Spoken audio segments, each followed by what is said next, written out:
हरे कृष्णा। सो आज का जो हमारा विषय है, इसका नाम है the angel and animal within us. आपको स्क्रीन दिख रही है सबको? जी प्रभु यस जी प्रभु दिख जी। रही ओके, ग्रेट। सो क्या है ये? इस विषय में थोड़ी सी अगर बातचीत करें तो the angel and animal within us मतलब हर व्यक्ति के अंदर दो प्रकार के लोग होते हैं। कभी कभी मन में विचार आता है, अच्छे विचार भी आते हैं, बुरे विचार भी आते हैं, राइट? तो इसकी शुरुआत होती है बहुत ही, आई वुड से, एक छोटा सा जोक बताता हूँ मैं आपको। उस जोक से फिर हम इसकी शुरुआत करेंगे। आप सभी जानते हैं, सत्य, त्रेता, द्वापर, कली, चार युग होते हैं, राइट? और चारों युगों में लोगों की सोचने समझने की क्षमताओं में अंतर पड़ता है। और उन चारों युगों के अनुसार लोगों की मानसिकताएं भी बदलती हैं। जैसे सतयुग में जो लोग होते थे, उनकी मानसिकता क्या होती थी? सतयुग में लोग सब कुछ भगवान का मानते थे और अपने आप को भगवान का सेवक मानते थे, राइट? इसलिए लोग ये सोचते थे कि सब कुछ भगवान का है और मुझे सारी वस्तुओं को भगवान की सेवा में यूज करना है, और अपने आप को सेवक मानते थे, भले राजा भी हों। जैसे आपने सुना होगा, भगवान राम का जब राज्याभिषेक हो रहा था तो उन्होंने दान में अपने सारा राज्य ही ब्राह्मणों को दे दिया, ये सब कुछ आपका है। तो राजा बन के फायदा क्या जब आपको सब कुछ ब्राह्मणों को देना था? तो ये राजा मानते थे कि सब कुछ भगवान का है और भगवान के भक्तों का है और हम उनके सेवक हैं, सेवक के रूप में हमें उनकी सेवा करना है। फिर ब्राह्मण क्या करते हैं? ब्राह्मण वापस भगवान को वो राज दे देते हैं कि आप हमारे बिहाफ पर इस राज्य को संभालिए। तो वो उनकी सेवा के रूप में राज्य संभालते हैं, राइट? सो ये मानसिकता थी। सो सतयुग से जब त्रेता युग आता है, जो त्रेता युग में लोग जो हैं, थोड़े थोड़े से उनके अंदर इम्प्योरिटी आना चालू होती है। और इस इम्प्योरिटी के कारण हम देखते हैं कि लोग, थोड़ी थोड़ी सी जटिलता, कुटिलता उनके मन में आती है। और लोग सोचते हैं नहीं, सब कुछ भगवान का नहीं है, कुछ तो मेरा भी है। तो लोग क्या करते हैं कि एक बड़ा सा गोला बनाते हैं और अपनी जितनी कमाई है, कमाई को आप आसमान में उछालते हैं। जो गोले के अंदर गिरा वो भगवान का, जो गोले के बाहर गिरा वो मेरा। उससे मैं अपना भरण पोषण करूंगा और उससे मैं अपना घर चलाऊंगा, सब कुछ, बाकी सब भगवान का। फिर आया द्वापर युग। द्वापर युग में लोगों की मानसिकता और गिर जाती है नीचे। द्वापर युग में लोग क्या करते हैं? वो एक लाइन खींचते हैं और अपनी धन संपत्ति, अपनी कमाई को आसमान में उछालते हैं। जो सीधे हाथ की तरफ गिरा वो भगवान का, और जो उल्टे हाथ की तरफ गिरा वो मेरा। ये उनकी मानसिकता है, राइट? तो बहुत सारा पोर्शन सीधे हाथ की तरफ गिरता है और बहुत सारा पोर्शन उल्टे हाथ की तरफ गिरता है, प्राय मान लीजिए 50-50%। फिर आया कलयुग। अब कलयुग में लोग बहुत बुद्धिमान हैं। आप सभी जानते हैं कलयुग के लोगों की स्थिति क्या है, भगवान के नाम पे देना ही नहीं चाहते हैं लोग। तो कलयुग के लोगों ने सोचा कि कुछ तो करना पड़ेगा। तो उन्होंने कहा ठीक है, अपनी धन संपत्ति, अपनी कमाई को लेकर के वो आसमान में उछाले और बोले जो भगवान ने कैच कर लिया वो भगवान का और जो नीचे गिर गया वो मेरा। ये कलयुग के लोगों के लक्षण है, राइट? जो भगवान ने कैच कर लिया वो भगवान का और जो नीचे गिर गया वो मेरा। सो कलयुग में लोगों में देने की प्रवृत्ति नहीं है। वो सब कुछ खुद रखना चाहते हैं, इंद्रिय भोग करना चाहते हैं, एंजॉय करना चाहते हैं। ये कलयुग के लोगों की मानसिकता है, राइट? और लोग वास्तविकता में सरल होते हैं, लेकिन बुरे संग में आकर के धीरे धीरे लोग जो है बिगड़ जाते हैं, बहुत ज्यादा बिगड़ जाते हैं। सो इस टॉपिक का मतलब क्या है? देखिए, हर व्यक्ति के अंदर कभी कभी ऐसी परिस्थिति होती है। आप बताना, मैं आपसे पूछूंगा सवाल, आप जवाब देना, ठीक है कि नहीं?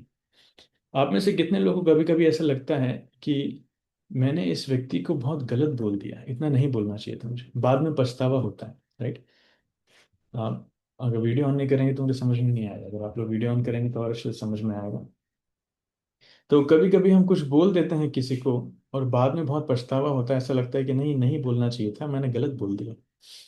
और दुख होता है कि मैंने क्यों बोल दिया। अपने आप पे गुस्सा आता है कि मैंने अपने आप पे कंट्रोल क्यों नहीं किया। अरे इतनी छोटी सी चीज थी, मैं छोटी थोड़ा सा सहन कर लेता अच्छा रहता, लेकिन मैं सहन नहीं कर पाया, मैंने गलती से उनको बोल दिया, बहुत कुछ बोल दिया। तो ऐसा दुख होता है। कितने लोगों को ऐसा लगता है जैसे कभी कभी हम क्रोध में आकर के कभी किसी को मार देते हैं, जैसे माता पिता बच्चों को मार देते हैं, या बचपन में हम दोस्तों से लड़ाई झगड़े कर लेते हैं। राइट। तो ये परिस्थिति होती है, और बाद में हम उसके ऊपर बहुत पछताते हैं। इतना पछताते हैं कि हमको दुख होता है कि अरे ये क्या हो गया, ऐसा नहीं होना चाहिए था। सो ये सारी घटनाएं हैं जो लोगों को परेशान करती हैं, और फिर मन में विचार आता है कि क्यों ऐसा क्यों हो गया, मैंने ऐसा क्यों कर दिया, मैं क्यों कंट्रोल नहीं कर पाया अपने आप पे। राइट। इसका मतलब क्या है, व्यक्ति के अंदर सही बनने की भी इच्छाएं हैं, और कहीं ना कहीं जैसे अर्जुन गीता में कहते हैं बलादिव नियोजिता, हम क्यों बलपूर्वक कभी कभी पाप कर्म कर जाते हैं, हमारे कंट्रोल के बिना हम नहीं करना चाहते लेकिन फिर भी हो जाता है। होता है कि नहीं ऐसा। सो दोनों व्यक्तित्व, हम सुधरना चाहते हैं लेकिन फिर भी प्रभु जी ना चाहते हुए भी पाप कर्म के प्रति जाते हैं, या फिर ना चाहते हुए भी थोड़ी सी क्रूरता अंदर आ जाती है, या फिर ना चाहते हुए किसी को कुछ कह देते हैं, कुछ कर देते हैं, और बाद में हम पछताते हैं। राइट। तो दोनों प्रकार के व्यक्तित्व होते हैं। एक होता है मान लीजिए राम जैसा चरित्र, और एक होता है रावण जैसा चरित्र। दिखाते हैं एकदम भक्त लोग अपने आप को वेशभूषा पहनेंगे भक्तों की, लेकिन कभी कभी कुछ लोग होते हैं वो अंदर, जैसे रावण आया था, साधु के वेश में आया था, लेकिन उद्देश्य क्या था, माँ सीता का हरण करने के लिए आया था। ऐसे कुछ लोग आते हैं, वो आते हैं साधु के वेश में, भक्ति जीवन में रहते भी हैं साधु के वेश में, लेकिन अंदर ही अंदर बहुत सारे गलत विचार चल रहे हैं, लोगों को गलत शोषण करने का, फायदा उठाने का, पाप कर्म करने का। तो दोनों प्रवृत्तियां मन में रहती है, लेकिन हम चाहें तो हम एक डायरेक्शन में आकर के सुधर सकते हैं। जैसे एक छोटा सा वीडियो मैं आपको दिखाता हूँ, वो वीडियो आप लोग देखिएगा, उसको देख करके आपको काफी अच्छा लगेगा। एक साउंड शेयर में क्या है?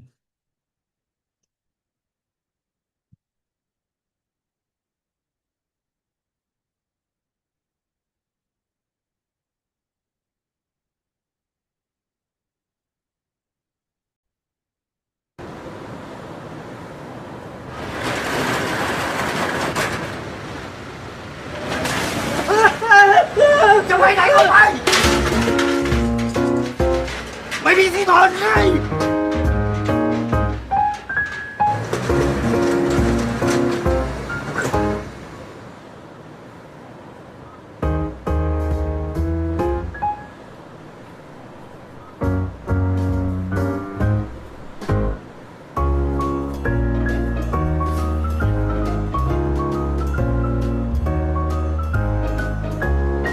ยี่แบบห้องอ่ะโอ้โห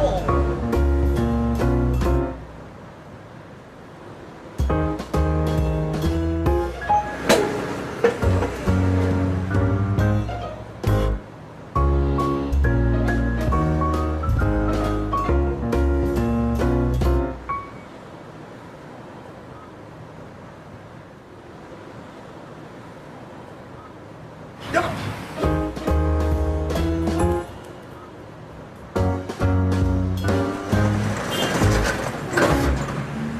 เหม็นอะไรจังวะ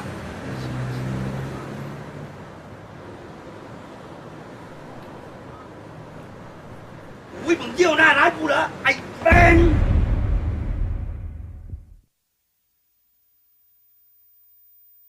ออกไป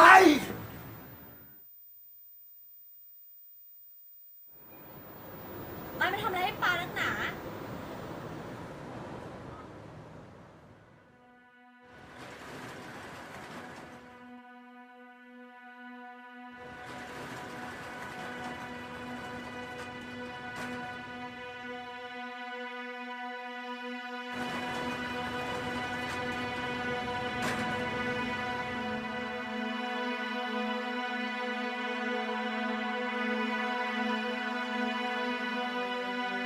มองหายเหม็นแล้วสิ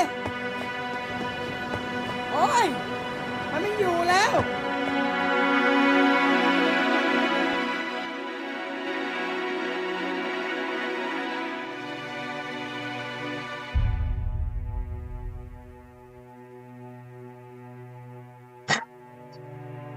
để tắt biến cho em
कैसा लगा वीडियो?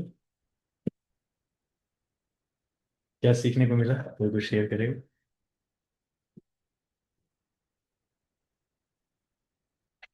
फिर सब लोग एकदम इमोशनल है ना। कोई कुछ बताना चाहेगा क्या सीखने को मिला?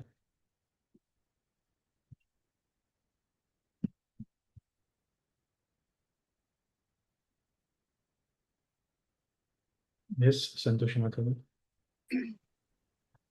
प्रभु जी हरे कृष्णा। प्रभु जी दंडवत प्रणाम। प्रभु जी हमें ये सीखने के लिए मिला, जैसे उस वीडियो में दिखा रहा था कि वो बहुत रियलाइज कर रहे थे, वो जो ओल्ड मैन थे और वो जो बेगर था वो कितना हेल्प किया है। तो इतना रियलाइज करने से पहले हमें मतलब सोच समझ कर निर्णय लेना है लाइफ में कि कहीं हम किसी के साथ बुरा तो नहीं कर रहे हैं। और दूसरा ये है कि हमेशा स्टडी करना चाहिए कि कहीं वो हमारे लिए कितना गलत है, हम उसके साथ कैसा व्यवहार कर रहे हैं, सही या गलत। हमें ये सीखने के लिए मिला। प्रभु जी Hare Krishna. Good, thank you, thank you. और कोई वक्त कुछ कहना चाहता हूँ?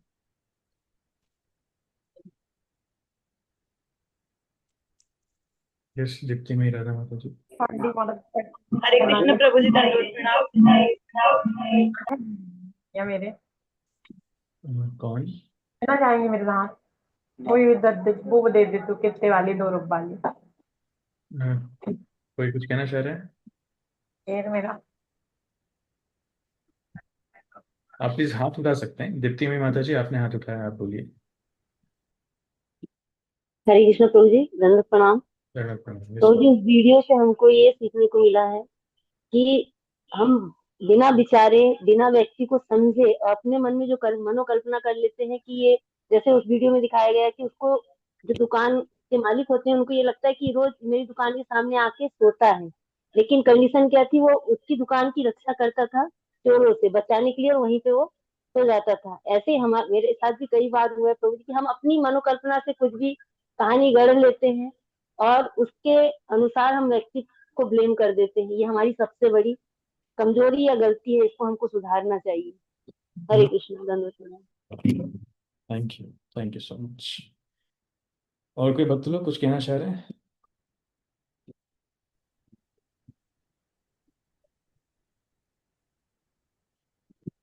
यस, हेमा माता जी।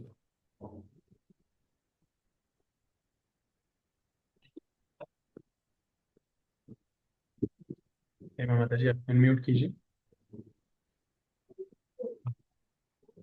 हरे कृष्णा प्रभु जी दंडवत प्रणाम। प्रभु जी, प्रभु जी हर बार हम सोचते हैं कि कोई हमारे लिए गलत कर रहा है, लेकिन अनजाने में वो कहीं ना कहीं हमारे लिए अच्छा ही करता है और हम उसको ये गलत फहमी में पालते हैं कि वो हमारे लिए गलत कर रहे हैं। ऐसा कई बार हो जाता है प्रभु जी। बहुत लोग हमारे लिए अच्छा करते हैं, लेकिन हम गलत फहमी में रह जाते हैं कि उन्होंने हमारे लिए बुरा किया है। यही व्यक्ति है जो मेरे दुखों का कारण है, यही व्यक्ति है जिसके कारण मैं परेशान हूँ, यही व्यक्ति है जिसने मेरा जीवन नर्क बना रखा है। ऐसी चीजें मन में आती है, लेकिन वास्तविकता में हो सकता है उस व्यक्ति के कारण हम सुख में, उस व्यक्ति के कारण हम जो जीवन जी पा रहे हैं। जैसे बच्चे कभी कभी माता पिता को बोलता है ना कि आप लोगों के कारण मैं परेशान हूँ, आप लोगों ने मुझे दुख में दे रखा, आप लोगों ने मेरे लिए किया क्या है। अरे बेटा, माता पिता के कारण तेरा सारा जीवन है, उनके कारण ही तुम सब कुछ कर पा रहे हो, लेकिन माता पिता को ही गाली देता है। Nice. और कुछ, और कोई कुछ कहना चाहता है?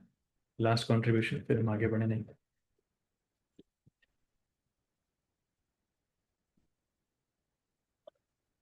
ठीक है। सो मैं जो बताना चाह रहा था, ये विचार आता है कई बार हम अ, हमारे क्रोध के आवेश में आकर के बहुत कुछ बोल जाते हैं, बहुत कुछ कर जाते हैं, लेकिन बाद में बहुत पछतावा होता है। जैसे कभी कभी भाई बहनों के बीच में झगड़े हो जाते हैं, बहुत कुछ बोल देते हैं, लड़ाई झगड़ा कर लेते हैं, लेकिन बाद में पछताते हैं। कभी कभी मारते भी हैं, बहुत मारते पीटते हैं, बाद में पछताना पड़ता है। पति पत्नी के बीच में झगड़े होते हैं, बहुत कुछ बोल जाते हैं, लेकिन बाद में पछताते हैं। पड़ोसियों के बीच में झगड़े हो जाते हैं, बहुत कुछ बोल जाते हैं, इतना कुछ जो हमने सोचा भी नहीं होता, जब गुस्से में आते हैं मुंह से इतना कुछ निकल जाता है जिसकी कोई हद नहीं है, लेकिन बाद में बहुत पछताना पड़ता है। यहाँ तक कि कभी कभी भक्तों के बीच में भी होता है, भक्तों के समाज में भी हम इतना कुछ बोल जाते हैं जो हमने सोचा भी नहीं था। छोटी सी गलती के लिए भक्तों को इतना कुछ सुना देते हैं, इतना कुछ बोल देते हैं, क्रिटिसाइज, निंदा करते हैं, बाद में हम बहुत पछताते हैं, जिसके कारण हमारा जीवन पर भक्तों के साथ संबंध खराब हो जाता है। तो ये सारी चीजें हैं जो हमें कंट्रोल करना चाहिए। ऐसा क्यों होता है? देखिए, एक छोटा सा मैं आपको पॉइंट दिखाऊंगा, आपको स्क्रीन दिख रही होगी उम्मीद है। सो दो प्रकार के व्यक्तित्व होते हैं, angel and animal within us, जो हमारे टॉपिक का नाम है। इसको इंग्लिश में कहावत है, इसमें कहते हैं there are two kind of dogs within us, हमारे अंदर दो प्रकार के कुत्ते होते हैं। होते नहीं है एक्चुअली, लेकिन दो मन होते हैं, जैसे हम हिंदी कहते हैं ना, दो प्रकार के मन होते हैं। एक मन जो है, जो आसुरिक मन होता है, it is like bad dog, ये बुरे कुत्ते के समान है, जो हमारे लोअर टेंडेंसीज को बताता है, like lust, anger, envy, greed, arrogance, illusion, छह अनर्थ हैं हमारे, राइट। और इन चीजों के कारण क्या होता है कि व्यक्ति वो इनके सिम्टम्स बताता है। मान लीजिए जो एनवियस है, जिसके अंदर ईर्ष्या बहुत है ना, तो वो व्यक्ति क्या करता है, दूसरों की प्रसन्नता को सहन नहीं कर पाएगा, दूसरों की सफलता को सहन नहीं कर पाएगा, और हर जगह दूसरों की निंदा करना चाहेगा, राइट। दूसरों को नीचा दिखाना चाहेगा, दूसरों की टांग खींचना चाहेगा, नीचे गिराना चाहेगा, अपने आप को आगे बढ़ाना चाहेगा। ये ईर्ष्या के लक्षण। ऐसे क्रोध के लक्षण क्या है, हम छोटी छोटी बात पे आपा खो देते हैं, हम ये नहीं देखते हैं कि सामने वाला व्यक्ति हमारे जीवन में कितना महत्वपूर्ण है। हम बहुत कुछ सुना देते हैं, बोल देते हैं, और भक्तों के समाज में तो नहीं, लेकिन बाहर ये होता है कि लोग गाली गलौज भी करते हैं, मारा पीटी भी करते हैं, मर्डर्स कर देते हैं ना। जैसे आपको यहाँ पर दिख रहा था, वो चोरों ने इसका मर्डर कर दिया। सो एंगर, एंगर इश्यूज ये बहुत होते हैं, कभी कभी भक्ति जीवन में भी दिखते हैं, भक्तों के साथ भी दिखते हैं, क्योंकि हम पूरी तरीके से शुद्ध नहीं है, इसलिए समय समय पे ये सारे लोअर टेंडेंसीज हावी हो जाते हैं। लस्ट, काम वासना अगर किसी के अंदर ज्यादा है, तो एक्स्ट्रा मैरिटल अफेयर्स में लोग जाते हैं, शादी से पहले उनके बहुत सारे अफेयर्स हो जाते हैं, पोर्नोग्राफिक चीज़ें देखने की आदतें हो जाती हैं, राइट। और सत्संग में हम बैठे हैं, तो चल रही है कथा, लेकिन हमारा मन कहीं और है, किसी और के ऊपर लगा हुआ है, ऐसे भी होता है। ग्रीड, लालच अगर कोई व्यक्ति है, जैसे एक व्यक्ति शिल प्रभुपाद की घड़ी चोरी करने के लिए आया था, तो लोग आते हैं भक्तों के समाज में कुछ चुराने के लिए, कुछ पोजीशन हासिल करने के लिए, नाम सम्मान कमाने के लिए, और कभी कभी लोग डोनेशन भी देते हैं, क्योंकि वो पैसे के लालच से नहीं है, पैसा भगवान के पास उनके पास बहुत है, लेकिन उनको यश चाहिए, नाम सम्मान चाहिए, वो देखना चाहते हैं, ये भी एक प्रकार का लालच है। एरोगेंस, एरोगेंस मतलब धृष्टता, या फिर थोड़ा सा लोग हठी हो जाते हैं, अपने आप को बढ़ा चढ़ा करके दिखाना चाहते हैं, मेरे कारण प्रोजेक्ट, मैंने ये सेवा करी, मेरे कारण प्रोजेक्ट चल रहा है, मेरे कारण मंदिर चल रहा है, अपना बड़ा, अपने लिए हरिबोल बुलवाना चाहता है, माला पहनना चाहते हैं, मुझे सबसे पहले आरती ला करके क्यों नहीं दी, या फिर मुझे माला क्यों नहीं पिनाई। हाँ, सीनियर भक्त लोग आपके मंदिर में आए हैं, बेस में आए हैं, तो उनको आरती गाने के लिए देना चाहिए, उनका सम्मान करना चाहिए। सम्मान प्राप्त करने की भावना उसको व्यक्त भी कर देते हैं। दूसरों को डांटना, छोटी सी गलतियों को लेकर के दूसरों को बहुत डांटना, तुम्हें समझ में नहीं आता, हम इतने सीनियर हैं, आजकल के नए लड़के कैसी हरकतें कर रहे हो, सो लोग डांट देते हैं कई बार ऐसे। ये डांटना एरोगेंस का भी लक्षण है। इल्यूजन, मोह, जिसको हम कहते हैं, मोहित भी होते हैं लोग। सो भक्ति में हम आए हैं, लेकिन फिर भी परिवार से मोह है, परिवार को आगे बढ़ाना चाहते हैं, अपने फेवरेटिज्म करते हैं, अपने लोगों को आगे बढ़ाना चाहते हैं, दिस हैपेंस। बहुत सारे डिटेल्स हैं। सो इसके विपरीत क्या होता है, मन में कभी कभी अच्छे विचार भी आते हैं, जो देवताओं के गुण, जैसे यस्यास्ति भक्तिर् भगवती अकिंचना सर्वैर्गुणैः सत्र समासते सुराः हराव भक्तस्य कुतो महद्गुणा मनोरथेना सति धावतो बहि। तो देवताओं के गुण भी आते हैं, समय समय पे वो व्यक्त होते हैं, राइट। कैसे गुण आते हैं, इसमें बहुत डिटेल में कैटेगराइजेशन है। मान लीजिए कभी कभी हमको बहुत अच्छी आध्यात्मिक बुद्धि आती है, हम दूसरों का भला करना चाहते हैं, दूसरों की मदद करना चाहते हैं, और भक्ति जीवन में आगे बढ़ना चाहते हैं। सबके मन में इच्छा होती है, प्रभु जी मैं बहुत अच्छा भक्त बनना चाहता हूँ, I want to become a very sincere devotee. मैं भगवान की बहुत प्रेम से सेवा करना चाहता हूँ, बहुत प्रेम से भगवान की आरती करना चाहता हूँ, बहुत प्रेम से कीर्तन करना चाहता हूँ, भक्तों की सेवा करना चाहता हूँ। मन में इच्छाएं तो हैं, कभी कभी हम करते भी हैं, लेकिन कभी कभी हमारे अनर्थ बहुत ज्यादा हावी हो जाते हैं, राइट। तो आध्यात्मिक इंटेलिजेंस भी आती है, कभी कभी लोगों पे बहुत दया आती है, ऐसा लगता है कि काश भगवान मुझे इतना धन संपत्ति देते कि मैं सबकी मदद कर पाता। कंपैशन, दया की भावना। कभी कभी लगता है कि काश भगवान मुझे इतना सामर्थ्य बनाते कि मैं कितने लोगों के पास जाके प्रचार कर पाता, उनको भक्त बना पाता। कभी कभी ऐसी मन में इच्छा आती है कि मैं कहाँ भौतिक जीवन में फंसा हुआ हूँ, मुझे भक्ति में आगे बढ़ना चाहिए, मुक्त होना चाहिए, मैं बंधनों में फंसा हुआ हूँ, ये आसक्ति वो आसक्ति, घर परिवार से, अनर्थों से, इच्छाओं से। भगवान आप मुझे शुद्ध कीजिए, मुझे शुद्ध कीजिए, मुझे भक्ति में आगे बढ़ाइए, मुझे मुक्त कीजिए, अपनी सेवा में लगाइए, राइट। कभी कभी हमें अपने आप की भक्ति में थोड़ा सा कमजोरी महसूस होती है कि नहीं, मुझे भक्ति में और आगे बढ़ना। कभी कभी ऐसा लगता है जब हम अनर्थ प्राप्त हो जाते हैं तो हमें ऐसा लगता है कि हम बहुत महान भक्त हैं, और जब हम वास्तविक चेतना में आते हैं, अच्छे दिव्य गुणों में आते हैं, कभी लगता है नहीं, हम बहुत बहुत निकृष्ट भक्त हैं। धिक्कार है हमारी भक्ति पे। मतलब ना नाम में जब मन लगता है, ना प्रभुपाद की बुक्स को पढ़ने में मन लगता है, ना कोई सेवा करने की इच्छा होती है। क्या भक्ति हो रही है, इतने साल हो गए, कैसी भक्ति हो रही है, कुछ समझ में नहीं आ रहा, कभी ध्यान नहीं लगता। सो ये द्वंद्व मन में चलता रहता है, राइट। इस द्वंद्व के इन द्वंद्व का विश्लेषण भगवत गीता के 16वें अध्याय में भगवान करते हैं, राइट।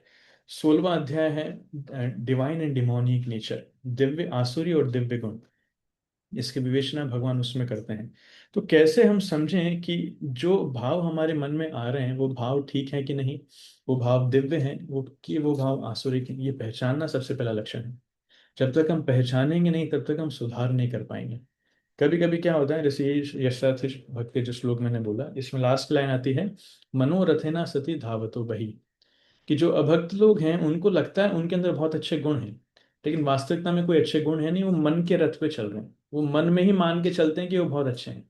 जैसे लोगों को लगता है कि आ, एक हमारा भक्ति प्रेम महाराज अच्छा उदाहरण बताते हैं कि एक व्यक्ति को लगता है कि देखो मैं कितनी बड़ी समाज सेवा करता हूँ। बोलता है कि मैं 50 पैसे में 50 लोगों की सेवा कर देता हूँ। तो कैसे?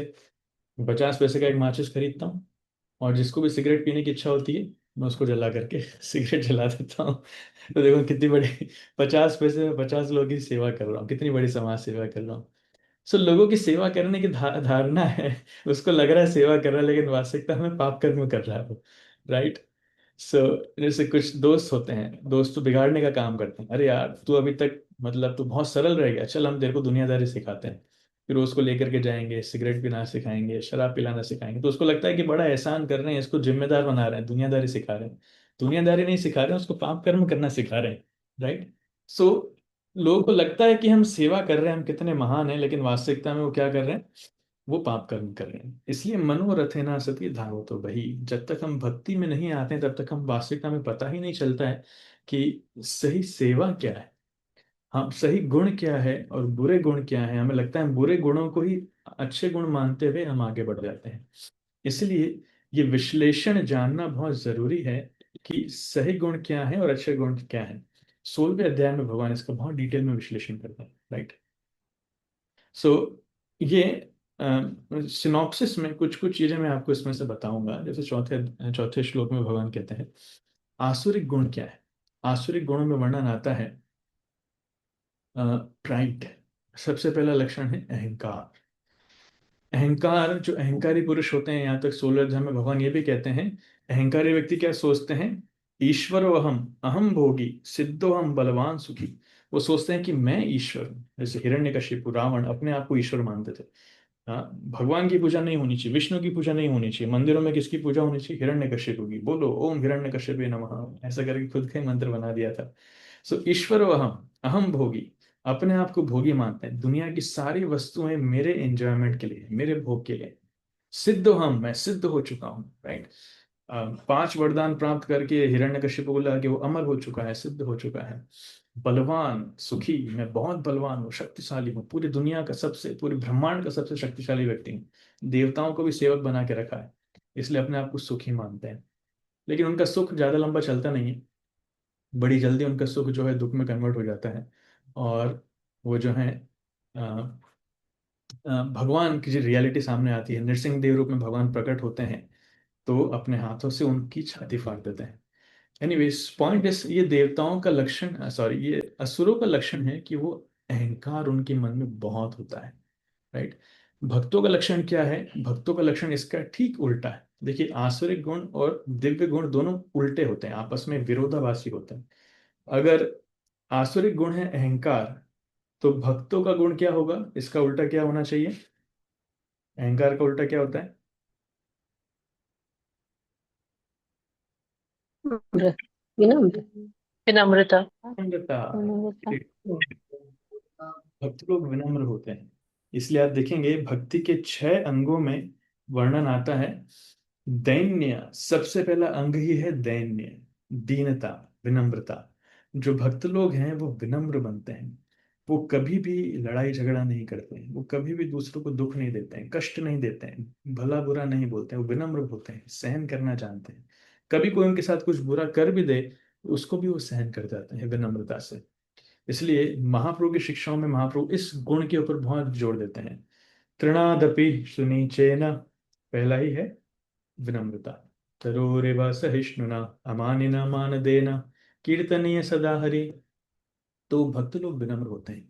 इसलिए अहंकार त्याग करके हमें विनम्र बनने का प्रयास करना चाहिए, ये बहुत जरूरी है भक्ति में आगे बढ़ने के लिए। अगर अहंकार अभी भी हम मेंटेन कर रहे हैं, इसका मतलब कहीं ना कहीं ये आसुरिक गुण है जो हमें बाद में जाकर के तकलीफ देंगे, भक्ति में आगे नहीं बढ़ने देंगे। राइट। दूसरा आसुरिक गुण है, भगवान बताते हैं, वो है क्रोध। क्रोध की भावना, क्रोध, बात बात पर क्रोधित हो जाना। जैसे राक्षस लोग, असुर लोग कितने ज्यादा क्रोधित होते हैं। आज देखिए, आजकल की दुनिया में लोग इतने ज्यादा क्रोधित हैं जिसकी तुलना नहीं है। मुझे याद है एक बार कॉलेज, हम जब प्रचार करते थे, इंदौर में कॉलेज में प्रचार करता था, तो एक लड़का था। तो उसके एक दोस्त ने उसके साथ उससे एक मोबाइल मांगा, तेरा मोबाइल देना। और मोबाइल पर टाइप करके उसने कुछ मैसेज भेजा और उसको वापस दे दिया। उसके 15 मिनट बाद उस कॉलेज में 30 लड़के आए, उसके हाथ में हॉकी, क्रिकेट का बैट, बेसबॉल का बैट, स्टंप वगैरह लेकर के। और उस लड़के की जम के कुटाई करी, कॉलेज कैंटीन में जम के कुटाई करी, और फिर वहां से चले गए।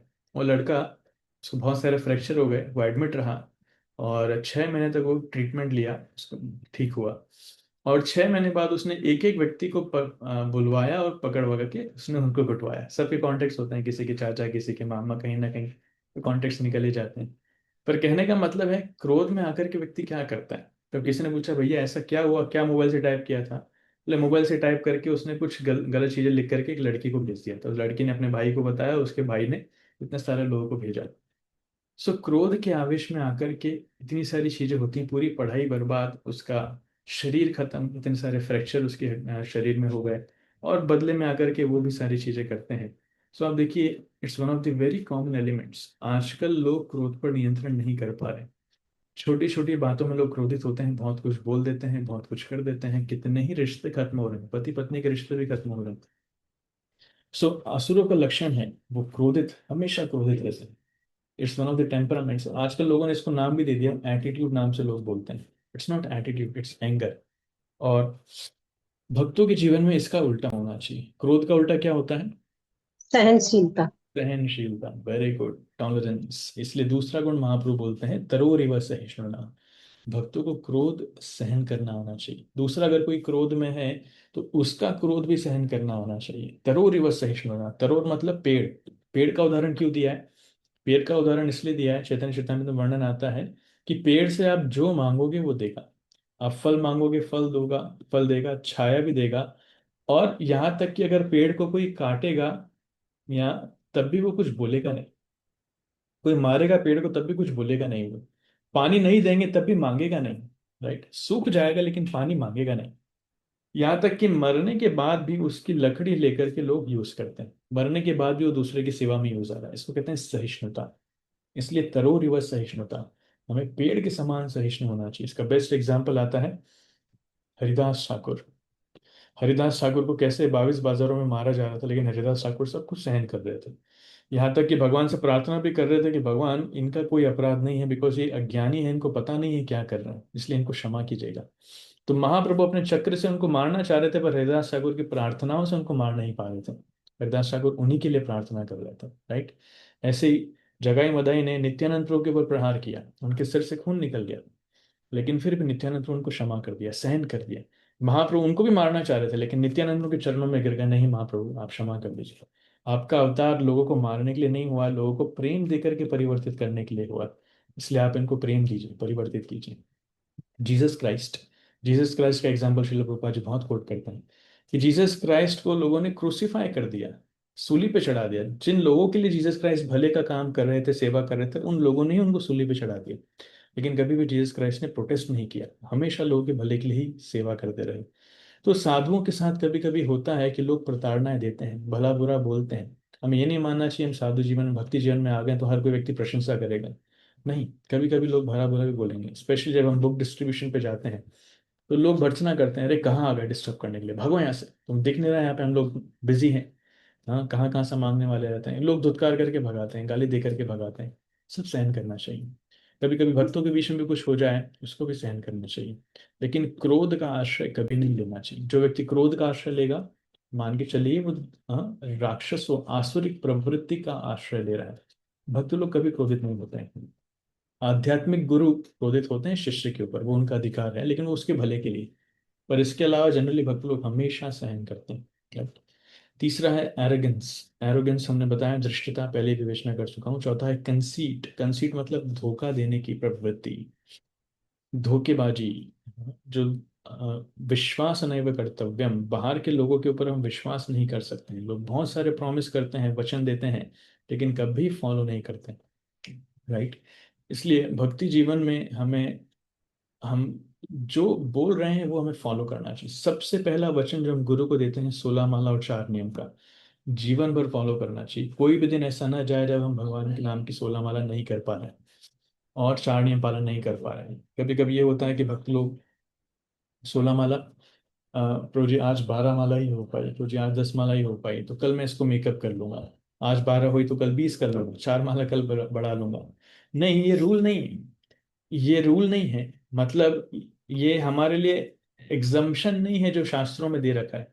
कभी कभार भूल से कोई छूट गई, परिस्थितिवश, मतलब बिल्कुल भी हमको कंट्रोल में नहीं है कोई परिस्थिति, लेकिन नहीं हो पाई माला, आप बीमार ही हो गए, बेहोश हो गए, माला ही नहीं हो पा रही, तब बात मानने वाली ठीक है। लेकिन हम सोचेंगे नहीं, हम आलस के कारण छोड़ देंगे, बहानों के कारण छोड़ देंगे, अगले दिन कर लेंगे, तो ये ठीक नहीं।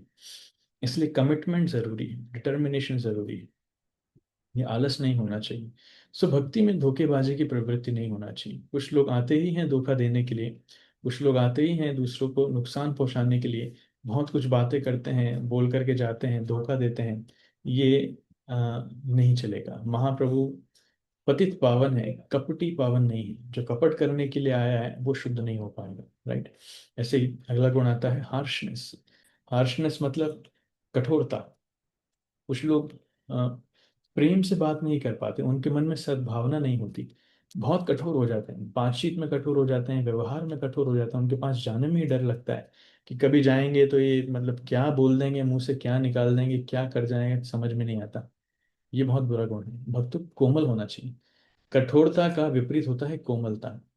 कुसुमाद अपि कोमलम, भक्त लोग जो है कुसुम के समान कोमल होते हैं। राइट।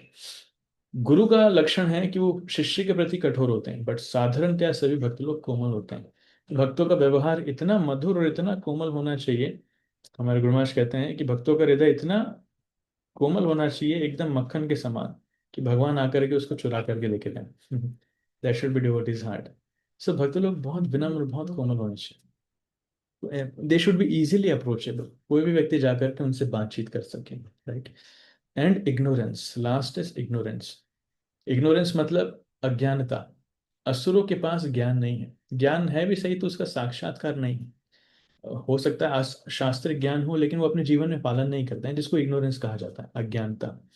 इसलिए भक्ति जीवन में बहुत जरूरी है कि हम अज्ञानता का आश्रय लेकर के ज्ञान की तरफ आगे बढ़ें। तमसो माँ ज्योतिर्गमया।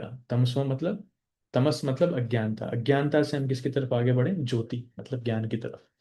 इसलिए भक्तों को शास्त्रों को पढ़ना बहुत जरूरी है। नियमित रूप से हमें शास्त्र अध्ययन करना चाहिए। नियमित रूप से हमें भगवत श्रील प्रभुपाद के, गुरु वैष्णव के प्रवचनों को सुनना चाहिए। नियमित रूप से हमें श्रील प्रभुपाद जी की पुस्तकों का अध्ययन करना चाहिए। बहुत बहुत महत्वपूर्ण है। एक अज्ञानी नहीं रहना चाहिए। ये ज्ञान प्राप्त करना बहुत जरूरी है। और वास्तविक ज्ञान क्या है? वास्तविक ज्ञान ये नहीं कि हम फिजिक्स, केमिस्ट्री, बायोलॉजी, मैथमेटिक्स इन सब का ज्ञान लें। वास्तविक ज्ञान है कि हम आध्यात्मिक ज्ञान सीखें, वो समझें। राइट। सो ये असुरों के गुण हैं। और असुरों के स्वभाव के विषय में भगवान वर्णन करते हैं। असुरों का स्वभाव क्या होता है? असुरों का स्वभाव है, उनको नहीं पता होता कि क्या करना चाहिए, क्या नहीं करना चाहिए, मेरे लिए क्या सही है, क्या गलत है, वो जानते नहीं, वो विश्लेषण नहीं कर पाते। जैसे छोटा सा बच्चा है, आग में हाथ डालना चाहता है, चलते पंखे में हाथ डालना चाहता है, उसको समझ में नहीं आता सही क्या है, गलत क्या है। उसी प्रकार से जो आसुरिक प्रवृत्ति वाले लोग हैं, उनको नहीं पता होता सही क्या है गलत क्या है, वो बुरी चीज को सही मानते हुए सही करने लग जाते हैं। लोग शराब पीते हैं, नशा करते हैं, जुआ खेलते हैं, स्त्री संग करते हैं, बॉलीवुड हॉलीवुड जैसे आजकल बहुत कॉमन। क्रिकेट मैच देखने लोग जाते हैं, इतना महंगे टिकट लेकर के दूर जाते हैं। क्या होगा क्रिकेट मैच देखने से, राइट? फुटबॉल के लिए लोग इतने पागल हैं, बॉलीवुड हॉलीवुड के लिए लोग इतने पागल हैं, बाप रे। अगर कोई भक्त आता है तो कोई मिलने नहीं आता है, लेकिन कोई बॉलीवुड एक्टर आ जाए, मान लीजिए कि शाहरुख खान आ जाए या फिर ऋतिक रोशन आ जाए, तो ऐसी भीड़ लगेगी, पता नहीं कहाँ कहाँ से लोग आएंगे देखने के लिए। बड़े बड़े कॉन्सर्ट्स में लोग जाते हैं, राइट? ये सब किसके लक्षण हैं? क्योंकि उनको पता ही नहीं क्या करना है क्या नहीं करना है। सो एक व्यक्ति बोलता है, प्रभु जी, एक लड़के से मैं बात कर रहा था, बोले प्रभु जी क्या बात कर रहे हो, सलमान खान भी ब्रह्मचारी है। मेरी एकदम हंसी निकल गई। आपको किसने बोला सलमान खान ब्रह्मचारी है? तो शादी नहीं करना मतलब ब्रह्मचर्य नहीं होता है। ब्रह्मचर्य बहुत ऊंची चीज है। ब्रह्म आचरति इति ब्रह्मचारी, जो ब्रह्म स्तर पर आचरण करता है या फिर जो भगवान के साथ संपर्क अपना जोड़ने का प्रयास करता है आध्यात्मिकता के साथ, उसको ब्रह्मचारी कहते हैं। अगर शादी नहीं कर सो लोगों को नहीं पता क्या करना है क्या नहीं करना चाहिए, एंड पीपल फॉलो ब्लाइंडली। लोग इस प्रकार के बॉलीवुड के एक्टर्स और एक्ट्रेसेस को फॉलो करते हैं, राइट? तो आसुरिक गुण, दे डू नॉट फॉलो शास्त्र, वो शास्त्रों को नहीं मानते हैं, शास्त्रों को फॉलो नहीं करते हैं। देखिए आज की तारीख में कितने लोग शास्त्रों को फॉलो करते हैं? अधिकतर लोग को पता ही नहीं शास्त्र क्या है। अधिकतर लोगों को यही नहीं पता कि राम कौन है, रावण कौन है, सीता कौन है। एक बीच में इसका सर्वे हुआ था यूथ का, तो लोगों को ये नहीं पता कि राम लक्ष्मण कितने भाई थे। कोई बोल रहा 2 भाई थे, कोई बोल रहा 5 भाई थे। लोगों को ये नहीं पता कि गांधारी में और गांधारी में और रावण में क्या रिश्ता है। लोग बोलते हैं भाई बहन थे। अरे भाई, रावण त्रेता युग का है, गांधारी द्वापर युग की है।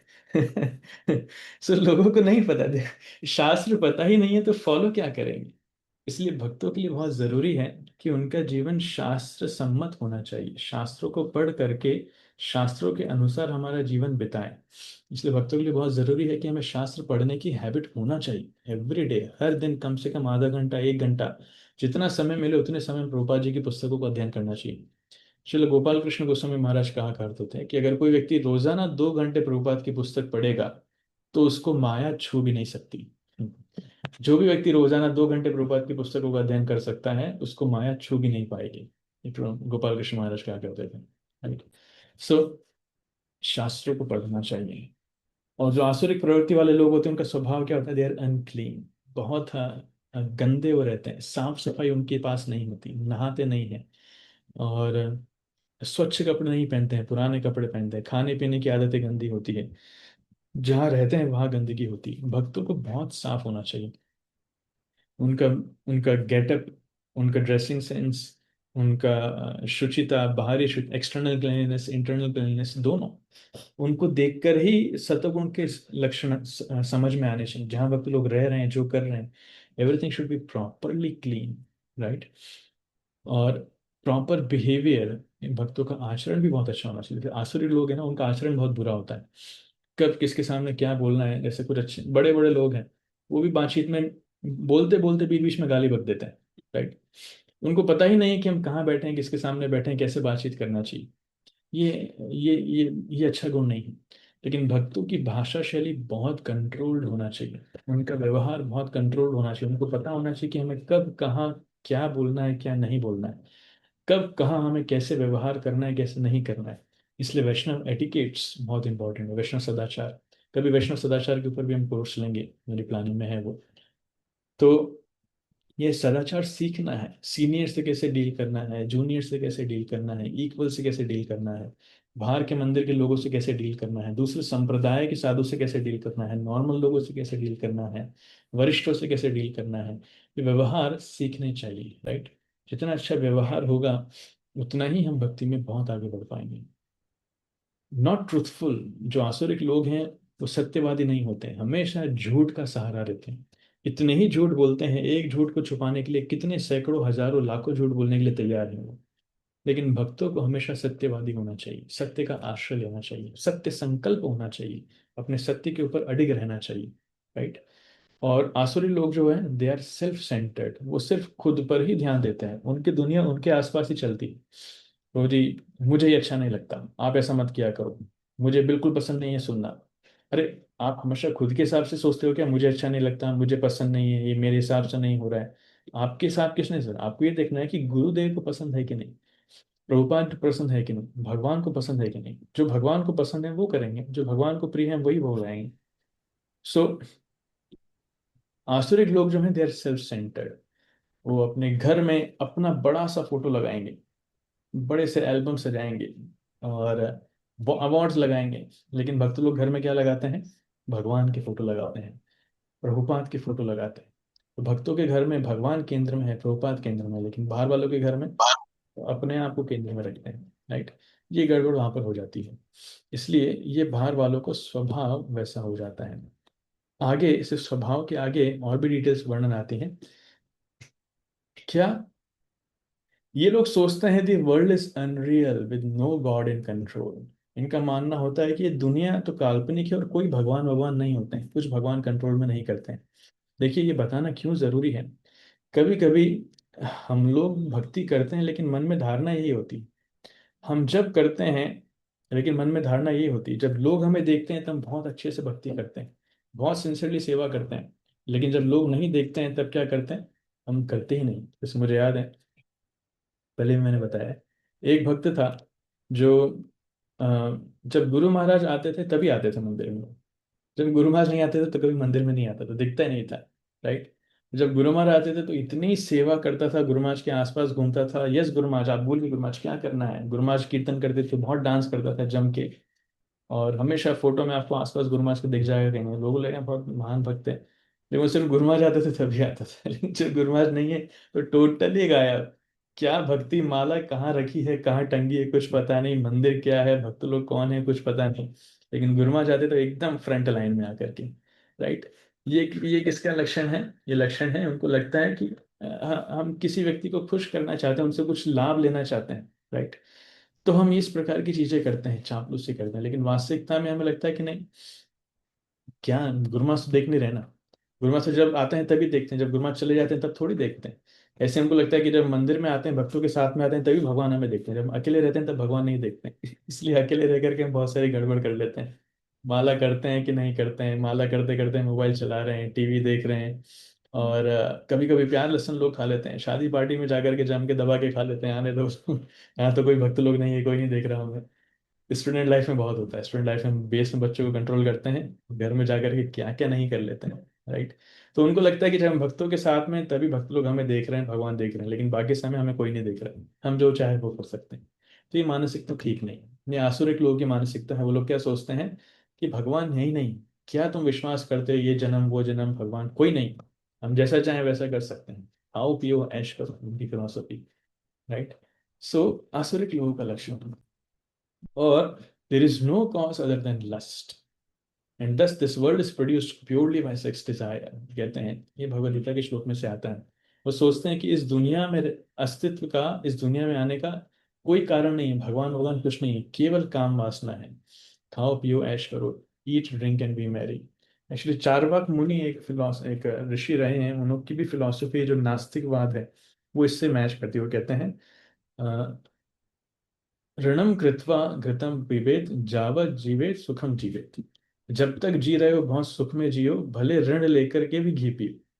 That was his philosophy. तो कुछ लोग चारवाक मुनि की फिलोसफी फॉलोवर्स हैं, वो बोलते हैं कि हम बैग बोरो और स्टील, चोरी करो डाका डालो लेकिन अच्छे से जियो, कैसे भी पैसा कमाओ, खूब ऐश करो, अच्छे से जियो, भगवान भगवान तक जाने की जरूरत नहीं, इस दुनिया में रहने का और कोई कारण नहीं है। अरे प्रभु जी, भगवान ने इंद्रियां दी हैं किसके लिए, इंद्रिय तृप्ति करने के लिए तो दी है। भगवान ने इतने सारे इंद्रिय विषय दिए हैं किसके लिए, भोग करने के लिए तो दिए हैं। तो लोग भोग करना चाहते हैं। कभी कभी इस्कॉन में आने का कारण भी हो जाता है, इस्कॉन में क्यों आएंगे, अरे इस्कॉन में बहुत अच्छा खाना मिलता है बहुत बढ़िया खाना मिलता है, ठीक है, it's a good motivating factor. लेकिन लोग सेवा नहीं करना चाहते हैं, खाने के लिए आते हैं, सेवा नहीं करते हैं। कभी कभी प्रोग्राम में हमको लिमिट लगानी पड़ती है। प्रोग्राम स्टार्ट होता है, लेक्चर में 40 लोग दिखेंगे, प्रसादम के समय 300 लोग हो जाएंगे। ये 300 कहाँ से प्रकट हो गए, लेक्चर के समय तो कोई दिखा नहीं। तो फिर सिस्टम लगाना पड़ता है, जो लेक्चर अटेंड करेगा उसको ही प्रसाद मिलेगा नहीं तो दूसरे को प्रसाद नहीं मिलेगा। सो खाने के लिए लोग आते हैं, it's good, it's good, it's not bad, भगवान का प्रसाद ही खा रहे हैं, उसमें कुछ बुराई नहीं है। लेकिन मानसिकता ये गलत है कि हम सिर्फ प्रसाद खाने जाएंगे, लेक्चर सुनने नहीं जाएंगे, सेवा करने नहीं जाएंगे। सो ये एटीट्यूड ठीक नहीं है ये कुछ पॉइंट्स हैं। इसलिए इनके एंगेजमेंट्स, इनके कार्य क्या होते हैं, इनके एटीट्यूड क्या होते हैं, ये बोलते हैं the demonic are lost to themselves illusion and have no intelligence. जो आसुरी प्रवृत्ति वाले लोग होते हैं वो खुद में ही गुम रहते हैं हमेशा, उनमें ज्यादा बुद्धि नहीं होती, खुद के परे वो कुछ सोच ही नहीं पाते हैं। इसलिए इंद्रिय तृप्ति उनके जीवन का एकमात्र उद्देश्य बन जाता है। और कैसे कार्य में लगते हैं, they engage in horrible works meant to destroy the world. ऐसे प्रभुपाद जी का प्रवचन में सुन रहा था। तो नमाम दुष्कृतिनो मूढ़ा प्रपद्यन्ते नराधमा माया अपहृत ज्ञान आसुरिम भावम आश्रिता, भगवद गीता का श्लोक, राइट। 4 प्रकार के लोग भगवान के पास नहीं आते, जिसमें से दुष्कृतिनो मूढ़ा।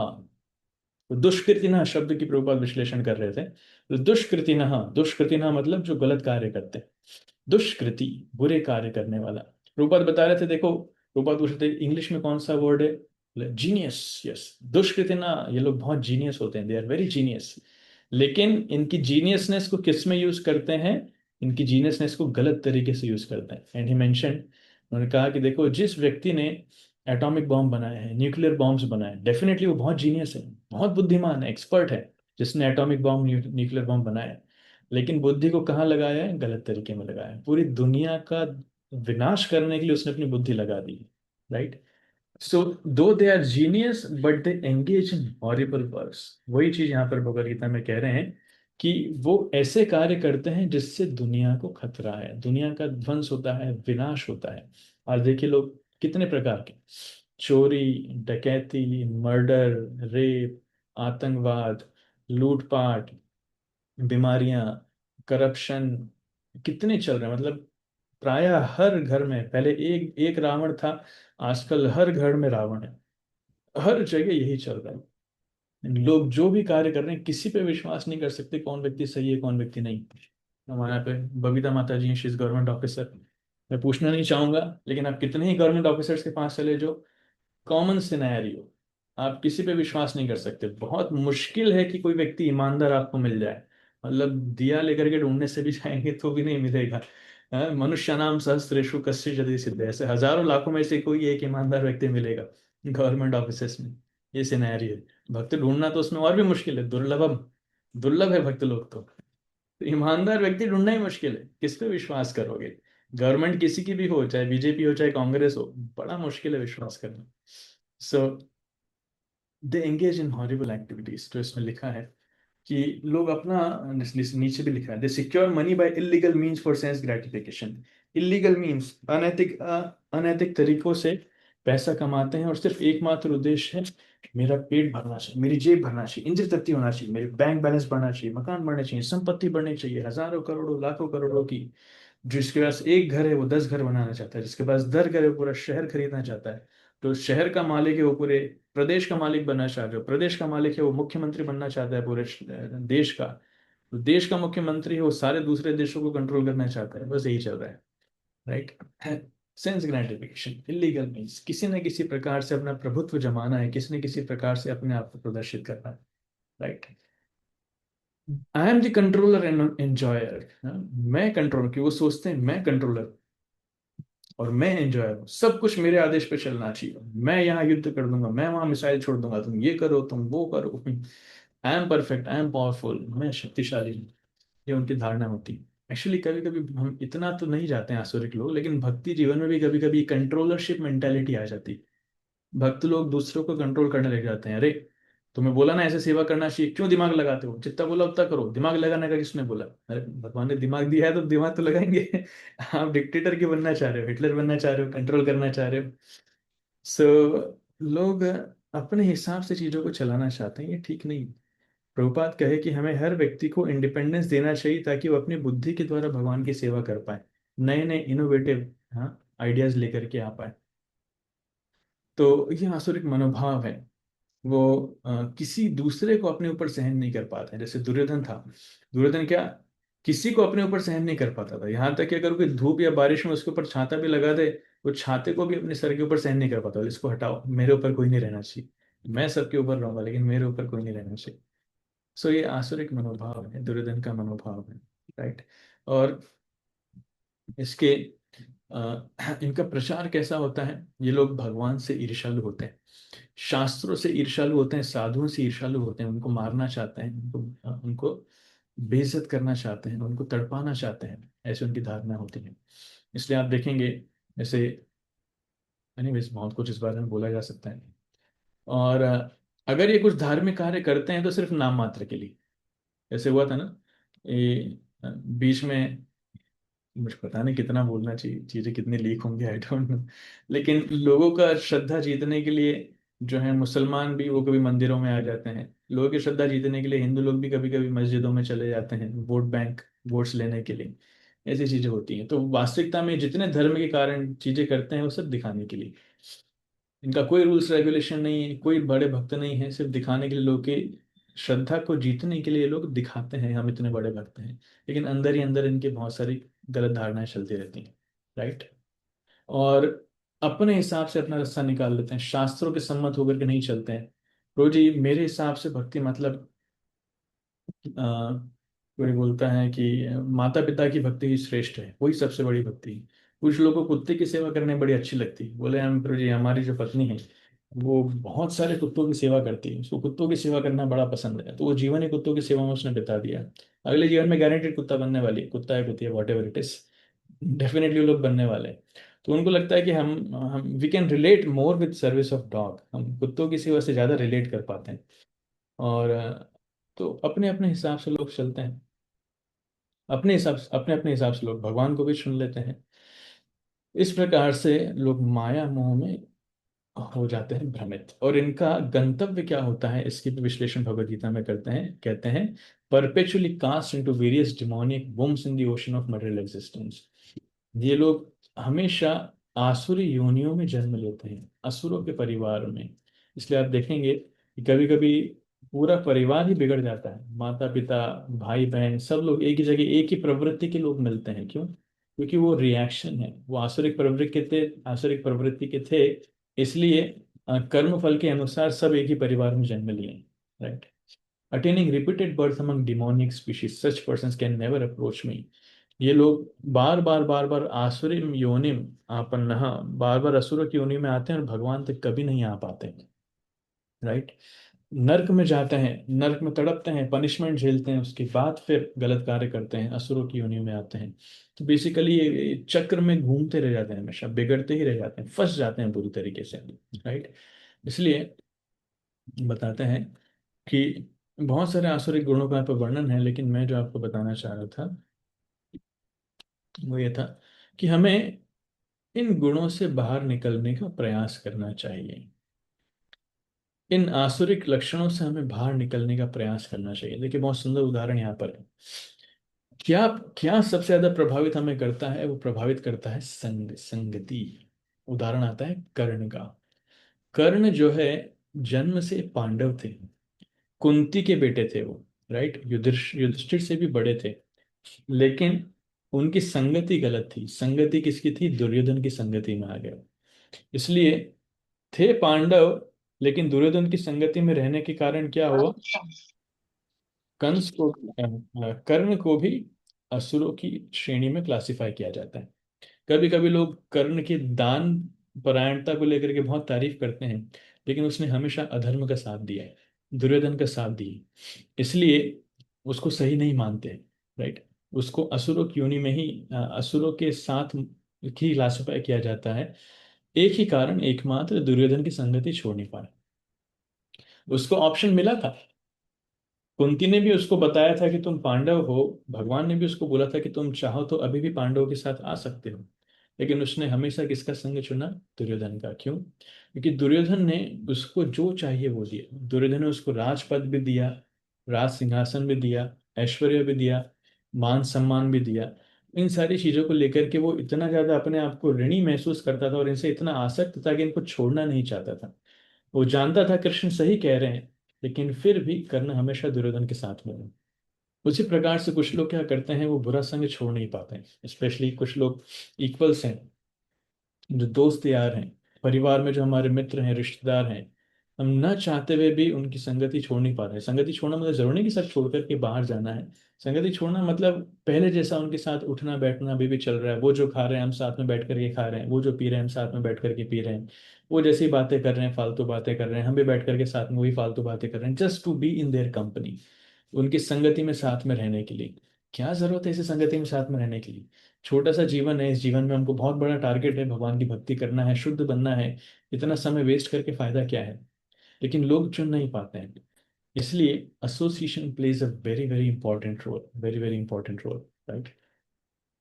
सो एक छोटी सी कहानी मैं आपको बताता हूँ, उसके बाद हम बड़ी जल्दी इसको एंड करेंगे। कहानी ये है कि अ, एक बार एक व्यक्ति, एक्चुअली श्री श्रीमद राधानाथ स्वामी महाराज के साथ हुआ था। राधानाथ महाराज जब वृंदावन में रहते थे, तो इस्कॉन से जुड़ने के पहले की बात है, तो रात में राधानाथ महाराज अपने ध्यान वगैरह तपस्या करके कहीं आ रहे थे, तो एक साधु ने उनको एक लकड़ी दे दी कि तुम रात में जा रहे हो, ये छड़ी हाथ में ले लो, क्योंकि यहाँ पे कुछ जंगली कुत्ते हैं। तो जंगली कुत्ते लोगों को नोचते हैं, यहाँ पे नोचते हैं, खाते हैं, मारते हैं। क्योंकि उस समय बहुत पहले की बात है, 1970, 60, 60, 66, आई मीन 68, 69, 70। तो उस समय उन्होंने बोला कि छड़ी हाथ में रखो, तुम्हें मदद करेगी।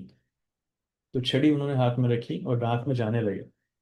कुछ रास्ता तो उन्होंने पार कर दिया, देखा एक कुत्ते की आवाज घुर्राने की आने लगी उनको, एक कुत्ता घुर्रा रहा है। तो थोड़ा सा उनके मन में डर लगा कि क्या है, उनको लगा एक ही कुत्ता है।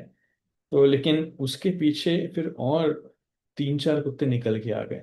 ऐसे करके चार पांच जंगली कुत्ते वहां पर, जिनके मुंह से लार टपक रही थी, वो महाराज की तरफ देख रहे हैं और घुर्रा रहे हैं, और उनको आक्रमण करने के लिए वो एकदम तैयारी कर रहे हैं। ठीक है? होता है ना, ऐसे ऐसे जानवर तैयारी करते हैं। और उस समय राधानाथ महाराज जो भी शर्ट पैंट में हुआ करते थे, उनको डर लगने लगा, और उनके हाथ में छड़ी थी। और क्या करने लगे, जैसे कुत्ते धीरे धीरे नजदीक आने लगे, महाराज अपने हाथ से छड़ी जो है बहुत फास्ट घुमाने लगे कुत्तों को भगाने के लिए, मारने के लिए। तो जैसे एक कुत्ता नजदीक आता है, महाराज छड़ी से उसको मारते हैं। फिर दूसरा आता है, दूसरी छड़ी, मतलब उसी छड़ी से दूसरे को मारते हैं। ऐसे करके महाराज छड़ी घुमा रहे हैं और कुत्तों को भगा रहे हैं, एक के बाद एक दूसरे को छड़ी मार रहे हैं। ऐसे करते करते बहुत लंबे समय तक महाराज उनसे लड़ते हैं, लगभग आधे घंटे तक महाराज लड़ते रहे। और उसके कारण थक गए, बहुत थक गए। और लेकिन कुत्तों की शक्ति कम नहीं हो रही। तो जंगली कुत्ते थे, वो तो पीछे पड़े हुए हैं, पड़े हुए हैं। तो क्या करें, क्या करें? पीछे जाते जा रहे हैं महाराज, लड़ते लड़ते धीरे धीरे एक एक कदम पीछे हटा रहे हैं। तो देखा पीछे एक दरवाजा उनको दिखा, और दरवाजा देखा तब उनको उम्मीद लगी कुछ हो सकता है। और इधर दरवाजा बंद था, फिर भी महाराज कुत्तों से लड़ रहे हैं। अचानक से दरवाजा खुलने की आवाज आती है कि किसी व्यक्ति ने दरवाजा खोला है, क्योंकि कुत्ते भौंक भी रहे थे, चीख भी रहे थे। तो जैसे ही दरवाजा खुलता है, महाराज एकदम से झटके से अंदर जाते हैं और दरवाजा बंद कर लेते हैं। और वो व्यक्ति जिसका घर था, वो व्यक्ति ये विदेशी व्यक्ति को देख करके, इनके लंबे लंबे बाल थे, उनको देख करके डर जाता है कि कौन है। उनको लगता है शायद कुछ चोर उचक्का है। तो वो उनको भगाता है, भागो यहाँ से भागो। महाराज जमीन पे एकदम लेट घुटनों के बल बैठ जाते हैं, उनसे बोलते हैं थोड़ी देर के लिए रुकने दो, बाहर कुत्ते मेरी जान निकाल देंगे। तो जैसे तैसे करके उनके याचना करते हैं कि लेट मी स्टे, मुझे कुछ समय यहाँ पे रहने दो, नहीं तो बाहर के कुत्ते जो है मेरी जान निकाल देंगे। तो पहले व्यक्ति को विश्वास नहीं होता है, लेकिन ठीक है, धीरे धीरे करके उनको रुकने देता है, राइट। तो महाराज अपनी बुक जर्नी विदिन में इसको लिखते हैं, बहुत अच्छा लेसन लिखते हैं। वो बताते हैं कि देखिए ये क्या है, ये जो कुत्ते हैं, ये हैं ये छह अनर्थ हैं: काम, क्रोध, लोभ, मोह, मद, मात्सर्य। जो एक व्यक्ति के ऊपर इतने हावी हो रहे हैं, इतने हावी हो रहे हैं कि हम कितना ही हमारी हैबिट्स, हमारे प्रयासों से उसको दूर करने का प्रयास करें, बहुत मुश्किल है, राइट। तो ये पीछा नहीं छोड़ते हैं। तो उस परिस्थिति में कोई वैष्णव आता है, जो हमें वैष्णव की कृपा की एक छड़ी दे करके जाता है, राइट। तो जब हम उस छड़ी से, वैष्णव की कृपा की छड़ी से प्रयास करते हैं, तो हम इन अनर्थों को दूर रख पाएंगे। लेकिन ये अनर्थ तभी पूरी तरीके से जाएंगे जब हम किसी वैष्णव का पूर्णतया आश्रय लेंगे, दरवाजा खोल करके उनके चरणों में गिर जाएंगे, आप हमें बचाइए, राइट। जब हम वैष्णव का आश्रय लेंगे पूरी तरीके से, तब हम इन अनर्थों से, जो जंगली कुत्तों के समान है, हम बच पाएंगे, राइट। तो ये जो छड़ी है, ये वैष्णव की कृपा है, और वास्तविकता में गेट खोल करके अंदर जाना, उनके पैरों पर गिरना, ये वैष्णव का आश्रय है। वैष्णव का आश्रय लेंगे तब माया रूपी जो ये कुत्ते हैं जो हमको परेशान कर रहे हैं, 6 अनर्थ रूपी कुत्ते, ये हमें कष्ट नहीं पहुंचा पाएंगे, ये दूर रहेंगे, राइट। अदरवाइज ये इतने शक्तिशाली हैं कि हमें जीने नहीं देंगे, ये हमें बिल्कुल भी जीने नहीं देंगे। इसलिए वैष्णव की कृपा का आश्रय लेना, वैष्णव का आश्रय लेना, भगवत भक्ति का आश्रय लेना बहुत जरूरी है। और ये एक्सटर्नल नहीं होना चाहिए, मतलब बाहरी कृत्रिम रूप में नहीं होना चाहिए, इंटरनल पूरे हृदय से होना चाहिए। जितना ज्यादा हृदय से हम भक्तों का आश्रय लेंगे, भगवान का आश्रय लेंगे, नाम का आश्रय लेंगे, उतना हम अनर्थों से बच पाएंगे, उतना हम बुरी प्रवृत्ति, राक्षसी प्रवृत्ति से मुक्त हो पाएंगे, आसुरिक प्रवृत्ति से मुक्त हो पाएंगे। इसलिए कृष्ण कहते हैं, विषया विनिवर्तन्ते निराहारस्य देहिनः रसवर्जम रसोऽप्यस्य परम दृष्ट्वा निवर्तते। जब जिसको एक उच्चतर स्वाद मिल जाए तब जाकर के वो निम्नतर स्वाद को छोड़ पाता है, राइट। उच्चतर स्वाद क्या है? भक्ति जीवन में ऐसे बहुत सारे दिव्य गुण हैं। भक्तों के साथ लविंग डीलिंग्स, प्रेम से बातचीत करना, आदान प्रदान करना, सेवा करना, कंपैशन, हाँ, कंपैशन, करुणा, भक्तों के प्रति करुणा, लोगों के प्रति करुणा होना चाहिए, जेंटलनेस, हमें विनम्र होना चाहिए, नम्र होना चाहिए, काइंडनेस, टॉलरेंस, सहनशीलता, फॉरगिवनेस, दूसरों को माफ करने की हैबिट, ह्यूमिलिटी, विनम्रता, सेल्फलेस सर्विस, निस्वार्थ भाव से सेवा। एक्चुअली भगवद गीता में भगवान 26 गुणों का वर्णन करते हैं, 26 दिव्य गुणों का वर्णन करते हैं। अभयम सत्व संशुद्धिर ज्ञान योग व्यवस्थिति दानम दमश्च यज्ञश्च स्वाध्यायस्तप आर्जवम अहिंसा सत्यम क्रोधस् त्याग शांतिरुपैषणम दया भूतेष्व अलोलुप्त्वम मार्दवम ह्रीर अचापलम तेज क्षमा धृतिर शौचम अद्रोहो नातिमानिता भवन्ति संपदम दैवीम अभिजातस्य भारतः। तो इसी 16वें अध्याय में भगवान क्या करते हैं? इन 26 गुणों का वर्णन करते हैं। क्या है ये 26 गुण?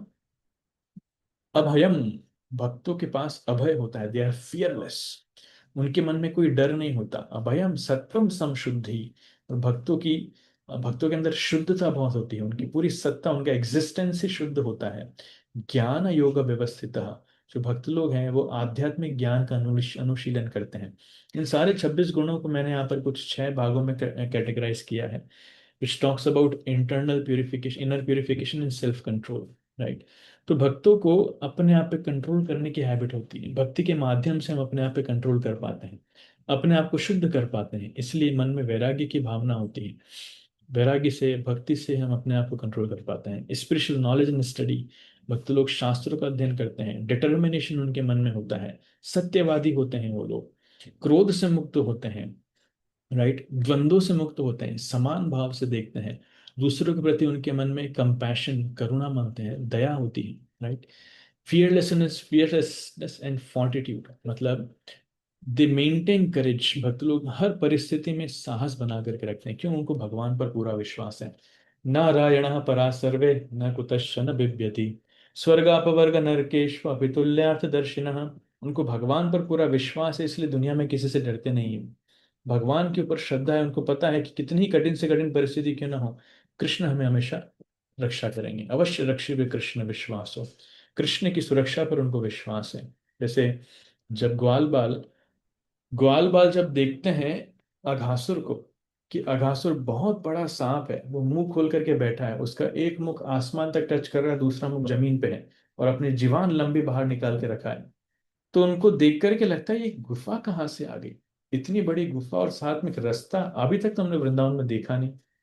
तो कोई बोलता है नहीं नहीं, ये ऐसा लग रहा है शायद कोई बड़े असुर का मुख है, ये गुफा नहीं, बड़े असुर का मुख है, देखो इसमें से बदबू भी आ रही है, जब कभी इतनी सांस की बदबू आ रही है ना, देखो बदबू भी आ रही है। तो वो समझते हैं कि कुछ तो गड़बड़, लेकिन उनको चिंता नहीं होता, अरे कोई दिक्कत नहीं, कृष्ण हमारे साथ में, अगर असुर भी होगा तो क्या होगा, कृष्ण उसको झटके में मार देंगे, चलो अंदर चलते हैं, थोड़ा अंदर जाकर के आनंद लेते हैं। सारे ग्वाल बाल अंदर चले जाते हैं, अघासुर के मुख में, अघासुर को कुछ करना ही नहीं पड़ता, अपने आप उनके अंदर आ जाते हैं। क्यों? कि कृष्ण पर विश्वास है, भले बड़े से बड़ा असुर क्यों ना हो, कृष्ण हमारी सुरक्षा करेंगे। तो कृष्ण के विषय में सोचते सोचते वो अंदर चले जाते हैं। तो भक्तों के पास हर परिस्थिति में, इसलिए हम देखते हैं कि भक्त लोग बड़े रिस्क लेते हैं। रूपा जी 70 साल की उम्र में अकेले अमेरिका चले गए भगवान पर विश्वास रख के, राइट। ऐसे भक्त लोग इतने रिस्क लेते हैं, क्यों? भगवान पर उनको बहुत विश्वास है। कंपैशन, नॉन वायलेंस, भक्त लोग हमेशा दूसरों के प्रति करुणा में रहते हैं, प्रचार करते हैं, विनम्र रहते हैं, दूसरों जीवों के प्रति दया दिखाते हैं, कोई दोष नहीं देखना चाहते हैं। हिंसा उनमें नहीं होती, अहिंसक होते हैं, राइट।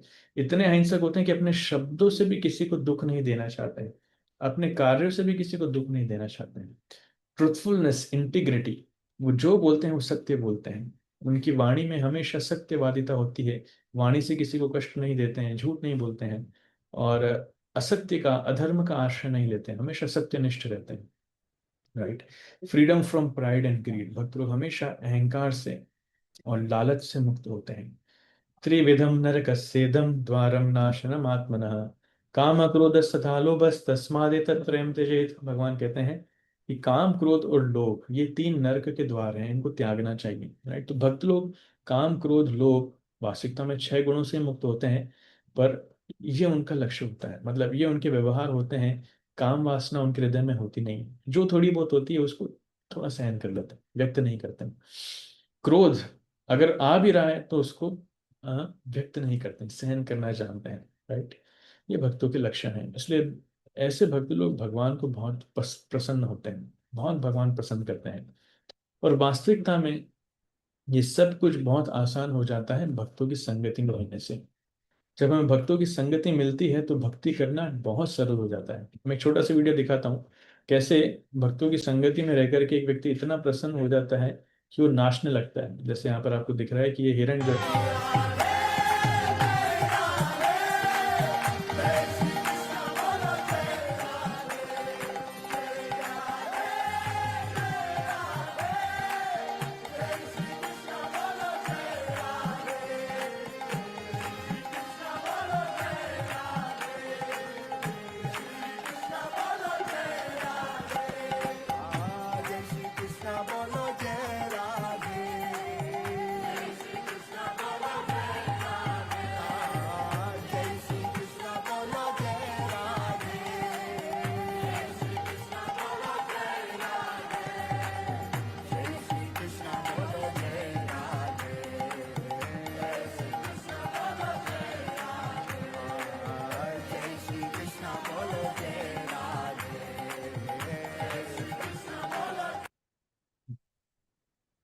नाइस वीडियो है। तो हमारी परिस्थिति इस हिरण की जैसी है। कहाँ हम जंगल में जंगली जानवरों के साथ में रह रहे थे, घास फूस सूखे पत्ते खा रहे थे, लेकिन कहाँ भक्तों की संगति में आकर के हम एकदम झूम रहे हैं, नाच रहे हैं, भगवान का नाम ले रहे हैं, दिव्य प्रसाद खा रहे हैं, इतना आनंद कर रहे हैं, राइट। तो सब कुछ भक्तों की संगति से ही प्रभाव है, भक्तों की संगति का ही ये असर है। अगर शिल प्रभुपाद अपनी संगति देने के लिए अमेरिका नहीं जाते, अगर शिल प्रभुपाद इस्कॉन सोसाइटी नहीं बनाते, इतने भक्त लोग नहीं बनाते, तो आज दुनिया का क्या होता, सोचिए, राइट। तो हम लोग प्रभुपाद के कितने ऋणी हैं कि प्रभुपाद ने भक्तों की संगति के लिए इतनी महान सोसाइटी बनाई है। आज दुनिया में कहीं भी चले जाइए आपको भक्त लोग मिलेंगे, और अभी उनके प्रचारक लोग गांव गांव तक जा रहे हैं, ट्राइब्स में जा रहे हैं, शेड्यूल ट्राइब्स, और इतने अंदर तक वो उतर रहे हैं कि जहां जहां आप जाएंगे आपको भक्तों की संगति मिल जाएगी, भगवान के नाम का जप मिल जाएगा, वहां पर आपको प्रसाद मिल जाएगा। तो हम कितने ऋणी हैं ऐसे महान आचार्यों के लिए, प्रभुपाद जैसे आचार्य के लिए, प्रभुपाद के लिए, कि उन्होंने इतना दिव्य अवसर दिया है। नहीं तो हमारा जीवन कहाँ जा रहा था। मैं अपने जीवन के विषय में सोचता हूँ, किस दिशा में मेरा जीवन जा रहा था, बिगड़ने की राह पर ही थे। अगर कोई भक्त नहीं आते जो बचाते नहीं, तो आज किस दिशा में क्या पाप कर्म कर रहे होते कुछ पता नहीं होता, राइट। सो वास्तविकता में भक्तों की संगति से ये ये हमारे लिए एक बहुत महत्वपूर्ण अस्त्र है, एक भक्तों की संगति। उनकी संगति में रह करके आसुरिक गुणों को छोड़कर दिव्य गुण प्रकट करना बहुत आसान हो जाता है। इसलिए भक्ति चारू स्वामी महाराज कहते हैं कि वास्तविकता में भक्तों की संगति भगवान की अंतरंगा शक्ति है। तो भगवान जब कहते हैं कि देवी ही ऐसा गुणमयी मम माया दुरत्यया माम एवं प्रपद्यन्ते माया में तरंती थे, कि भगवान की माया ये बहुत मुश्किल है इसको पार कर पाना, लेकिन जो मेरी शरणागति में आता है, माम एवं ये प्रपद्यन्ते, जो मुझ पर शरणागत होता है, माया मेताम तरंती थे, वो माया को पार कर जाता है। तो वास्तविकता में भगवान को शरणागत कैसे हुआ जाता है, ये हुआ जाता है गुरु वैष्णव को शरणागत होने से। तो गुरु वैष्णव भगवान की अंतरंगा शक्ति है, उनके संग में रहते हैं, उनके शरणागति आश्रय में रहते हैं, तब हम माया से सुरक्षित रहते हैं। हम भगवान की योग माया के प्रभाव में है तो महामाया से हम सुरक्षित रहेंगे। अकेले रह करके भक्ति करना संभव नहीं है। इसलिए जो भी भक्ति में आगे बढ़ना चाहता है, ऑलवेज मेक श्योर कि हम भक्तों के आश्रय में रहें, भक्तों की संगति में रहें, right? Thank you so much. I stop here, बहुत टाइम हो गया। किसी का कोई प्रश्न है तो ले सकते हैं।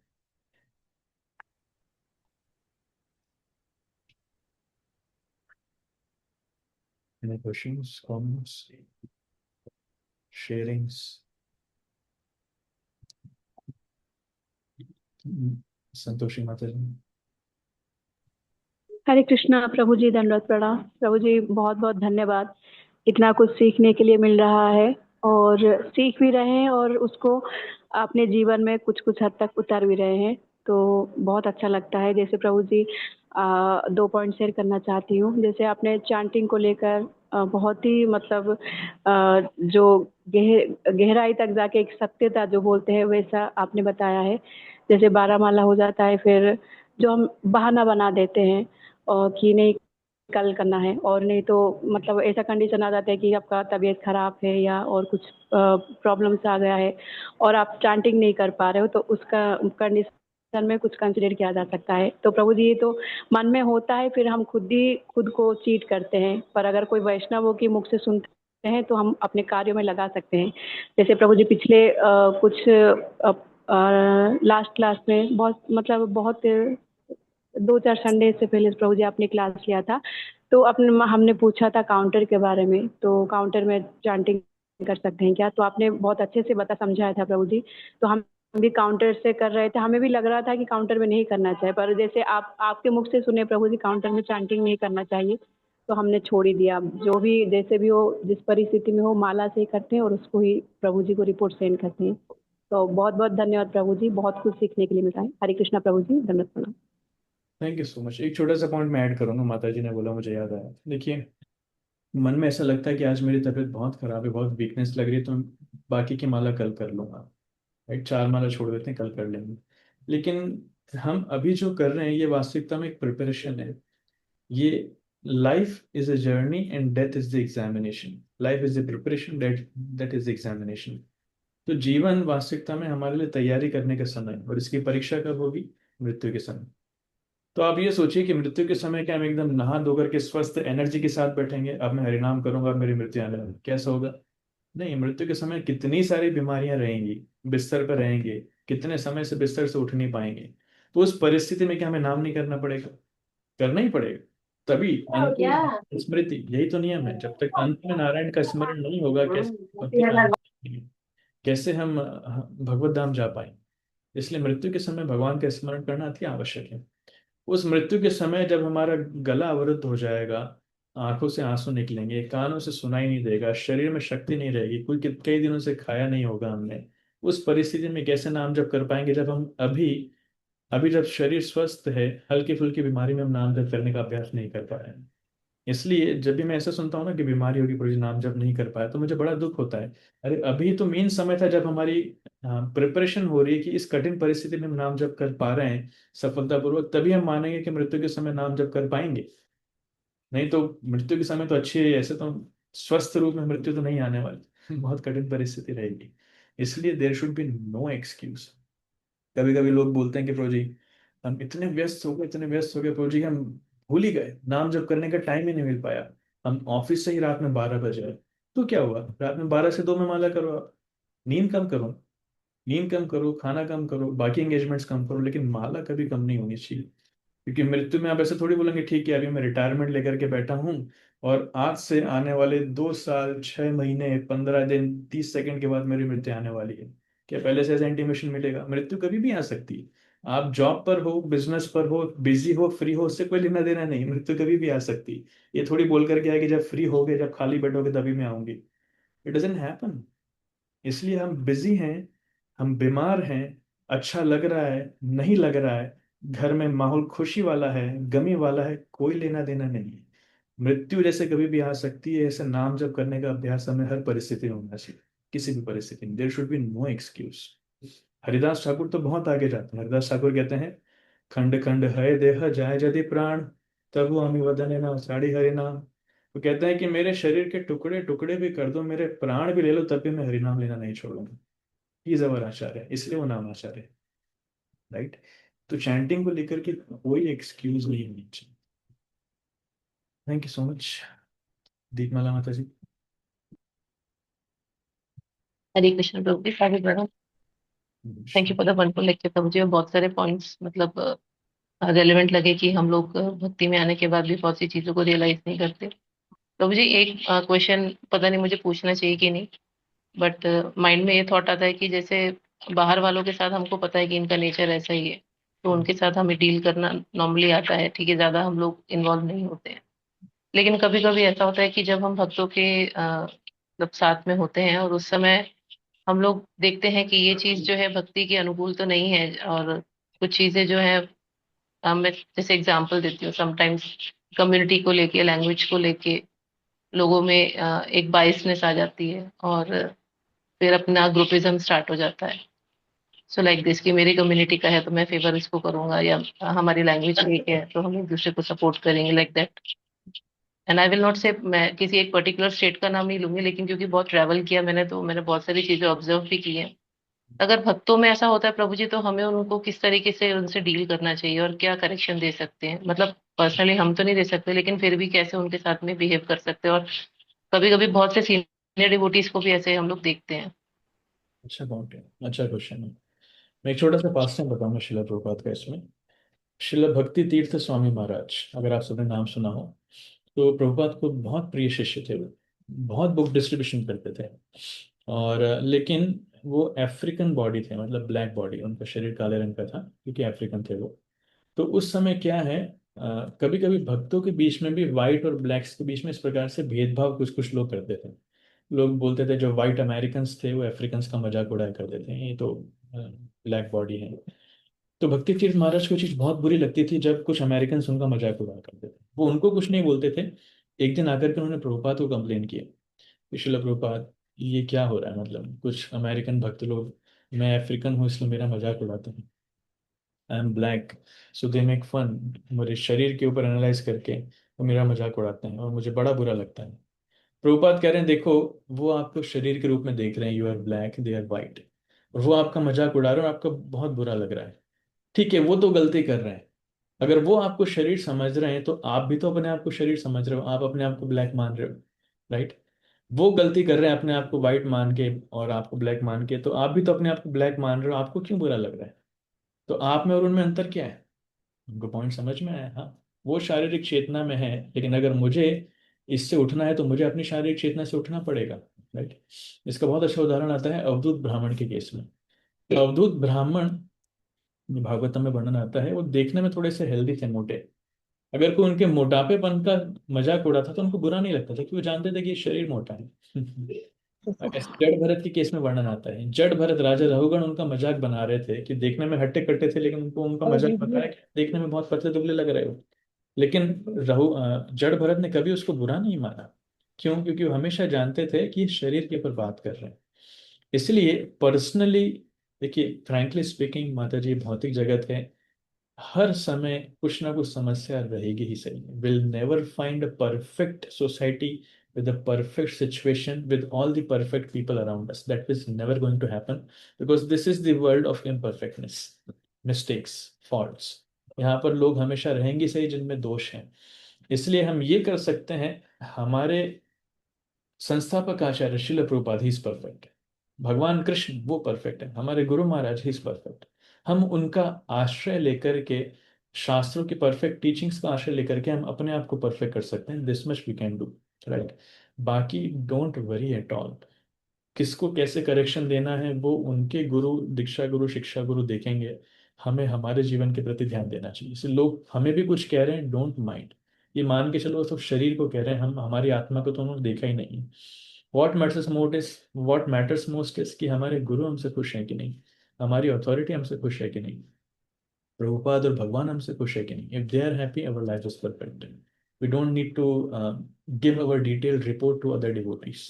That's not needed. Does it helps?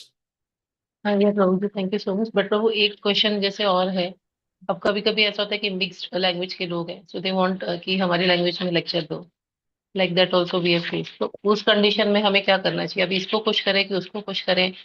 एक कॉमन लैंग्वेज, इंडियन लैंग्वेज तो हम हिंदी प्रेफर करते हैं, एंड देन एक इंग्लिश है, बाकी सब स्टेट्स को तो नहीं कर सकते। तो ये चीजें भी प्रभु जी कभी कभी फेस करनी पड़ती हैं। मतलब एक्चुअली बुरा नहीं लगता, बट एक चिंता होती है कि अगर हम भक्ति में मैं आके आपको भी इस मेरा तरीके अनुभव से करें। मैं आपको मेरा अनुभव बताता हूँ। You see, I am born and brought up in Ujjain. हम हिंदी भाषी लोग हैं, राइट। लेकिन एक बार एक बंगाली ग्रुप यहाँ पर आया था, तो मैंने उनको अपनी टूटी फूटी बंगाली में लेक्चर दिया था। 15-20 मिनट तक मैंने बंगाली बोली। उनको इतना अच्छा लगा, इतना अच्छा लगा, लोग ताली भी ताली मारने लगे। जबकि बोला मैंने बहुत सिंपल, वही चीज मैं हिंदी में बोलता तो उनको इतना अच्छा नहीं लगता। पर मैंने उनकी भाषा में उनको बोलने का प्रयास किया, सो दे कुड कनेक्ट मोर। उनको अच्छा लगा सुनकर कि जब नॉन बंगाली से बंगाली सुनते हैं ना, they feel very happy. So it's a good way to serve devotees, I would say. इसलिए आप देखिए, जय श्रीमद श्रीमद जयप्रकाश स्वामी महाराज इज अमेरिकन, लेकिन वो बंगाल में बंगाली में लेक्चर देते हैं, राइट। उन्होंने बंगाली सीखी, क्यों? क्योंकि लोगों की भाषा में बोलने से आप उनका हार्ट जीत सकते हैं। So if you can do that, भले आप टूटी फूटी भाषा में बोलिए, लोगों को बड़ा अच्छा लगेगा, they will feel very happy and very connected. से बासु घोष प्रभु, बासु घोष प्रभु प्रभुपाद डिसाइपल अमेरिकन, लेकिन वो इंग्लिश, हिंदी, गुजराती और संस्कृत संस्कृत में बोलते हैं। वो संस्कृत में पूरा लेक्चर दे सकते हैं।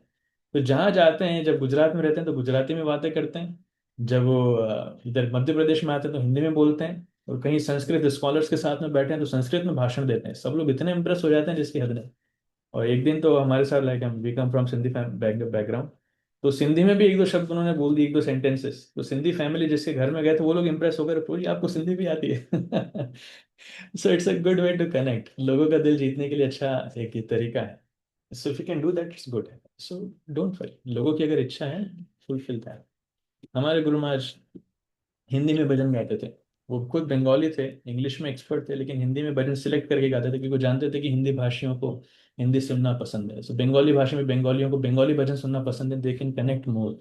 ऐसे हिंदी भाषियों को हिंदी भजन सुनना पसंद है, तो इसलिए वो कृष्णा जिनका नाम है वो गाते थे, सुंदर लाला सची दुलाला वो ज्यादा गाते थे। लास्ट में उन्होंने मैली चादर ओढ़ के द्वार तुम्हारे आऊं, तो वो भजन भी उन्होंने लास्ट में स्टार्ट किया था हिंदी भाषियों के लिए। Alright. Yes, thank you so much, very wonderful. एक एक्सप्लेनेशन बहुत अच्छे से एक्सप्लेन किया आपने। So I try to do that, कभी ऐसा सिचुएशन होता है तो। हाँ, भाषा थैंक सीखनी। यू। एटलीस्ट इस्कॉन में जो जो है, उनको 3 भाषाएं तो आनी चाहिए, हिंदी, इंग्लिश और बंगाली। ये भक्तिविनोद ठाकुर का प्रेडिक्शन था। उन्होंने कहा था कि चैतन्य चरितमृत पढ़ने के लिए लोग बंगाली सीखेंगे, और इस्कॉन के भक्तों को बंगाली आना चाहिए, क्योंकि हमारे मैक्सिमम आचार्य बंगाल से हैं और मैक्सिमम शास्त्र हमारे बंगाली हैं। Correct. Okay, thank you Vijayalakshmi माता जी। हरे कृष्णा प्रभु जी, दंडवत प्रणाम। धन्यवाद। प्रभु जी, एक क्वेश्चन था या कि जैसे कई बार ऐसा होता है ना प्रभु जी की एज अ मदर और एज अ टीचर, कभी कभी उनको सही करेक्शन देने के लिए हमको एंगर का सहारा लेना ही पड़ता है। हाँ, काफी एग्रेसिव हो जाते हैं। हाँ, काफी एग्रेशन आता ही है प्रभु जी। तो क्या करना चाहिए फिर इसमें? और सही है माता जी, टोटली फाइन। माता पिता को और गुरु को ये अधिकार है ताड़न का। वो डांट भी सकते हैं, जरूरत पड़ने पे मार भी सकते हैं। आजकल स्कूल्स में वैसे फिजिकल कॉर्पोरल पनिशमेंट अलाउड नहीं है, पर वैदिक शास्त्रों का नियम ये नहीं है। इसलिए पहले मास्टर जो है छड़ी रखते थे पास में। हमने बहुत छड़ियाँ खाई है। सो शिक्षक को और माता पिता को, गुरु को शिष्य के ऊपर उनको उनको सुधारने के लिए क्रोध करना ये जरूरी है। अलाउड की बात नहीं, ये जरूरी है। ये डिसिप्लिन लाता है, उनके लिए बहुत जरूरी है। ये उनकी सेवा है। अगर वो नहीं करेंगे तो शिष्य सुधर नहीं पाएंगे। कभी कभी मुझे बहुत लोग कंप्लेन करते हैं, प्रभु जी आप हमें डांटते नहीं, आप हमें डांटते नहीं, बिकॉज डिवोटीज फील कि डांटना उनके लिए जरूरी है। जो सिंसियर भक्त है वो फील कर पाते हैं कि हमें अगर कोई डांटेगा तो अच्छा रहेगा। सो ये शासन करना ये प्रेम का भी लक्षण है, इसलिए डू दैट, डोंट वरी। लेकिन बस स्कूल के स्टूडेंट से थोड़ा सावधान रहना है, क्योंकि आजकल बच्चे बड़े खराब हो चुके हैं। किस चीज़ को बुरा मानेंगे, कि मैंने कुछ दिन पहले ही वीडियो आया था, एक लड़के ने, मे बी 8th 9th का लड़का था, उसकी टीचर के ऊपर उसने उसको वो डांट रही थी और उसने फिजिकल वायलेंस कर दिया। स्कूल में थोड़ा सावधान रहिए, बाकी तो it is allowed. Thank you so much. Okay, thank you so much. कोई और प्रश्न कि हम यहीं पे रखें? हरे कृष्ण प्रभु जी, दंडवत प्रणाम। दंड प्रणाम। ये श्रीता माता जी। हरे कृष्ण। प्रभु जी, मैं तो ये बोल रही हूँ कि मतलब माला तो किसी भी कंडीशन में हो तो करना ही चाहिए, क्योंकि मेरे ऊपर बीत गई है। मैं तो जानती हूँ कि माला में बहुत शक्ति है प्रभु जी, बहुत शक्ति है, कोई बहाना नहीं करना चाहिए माला में। भले भोजन में देर हो जाए चलेगा, लेकिन हर काम के लिए टाइम अपन निकाल लेते हैं, तो माला के लिए क्यों अपन भूल जाएं, चाहे क्यों बहाना कर दें। हम्म। मैं तो यही जानती हूँ कि किसी भी चाहे नहाओ या ना, हम लोग तो वहां थे तो प्रभु जी नींद नहीं आती थी, मैं तो 32 माला बिना नहाए कर लेते थे, क्योंकि लाकर खुलता था 6:30 बजे, 5:30 बजे, ठंड के महीना में 6:30 बजे खुलता था। तो अब खुलने के बाद अब 2-4 जने घर का तो है नहीं कि चलो अपना बाथरूम है अपन ही जाना है। जब 50 जने हैं तो फिर उसी हिसाब से देर हो जाता था, तो हम लोग तो बिना नहाए कर लेते थे प्रभु जी। तो ऐसा अपने को नहीं करना है। ठीक है, घर है तो घर के हिसाब से रहो, लेकिन अगर कुछ भी हो, मैं तो यही जानती हूँ कि किसी भी हालत में रहो, लेकिन माला तो करना ही करना है। हम्म।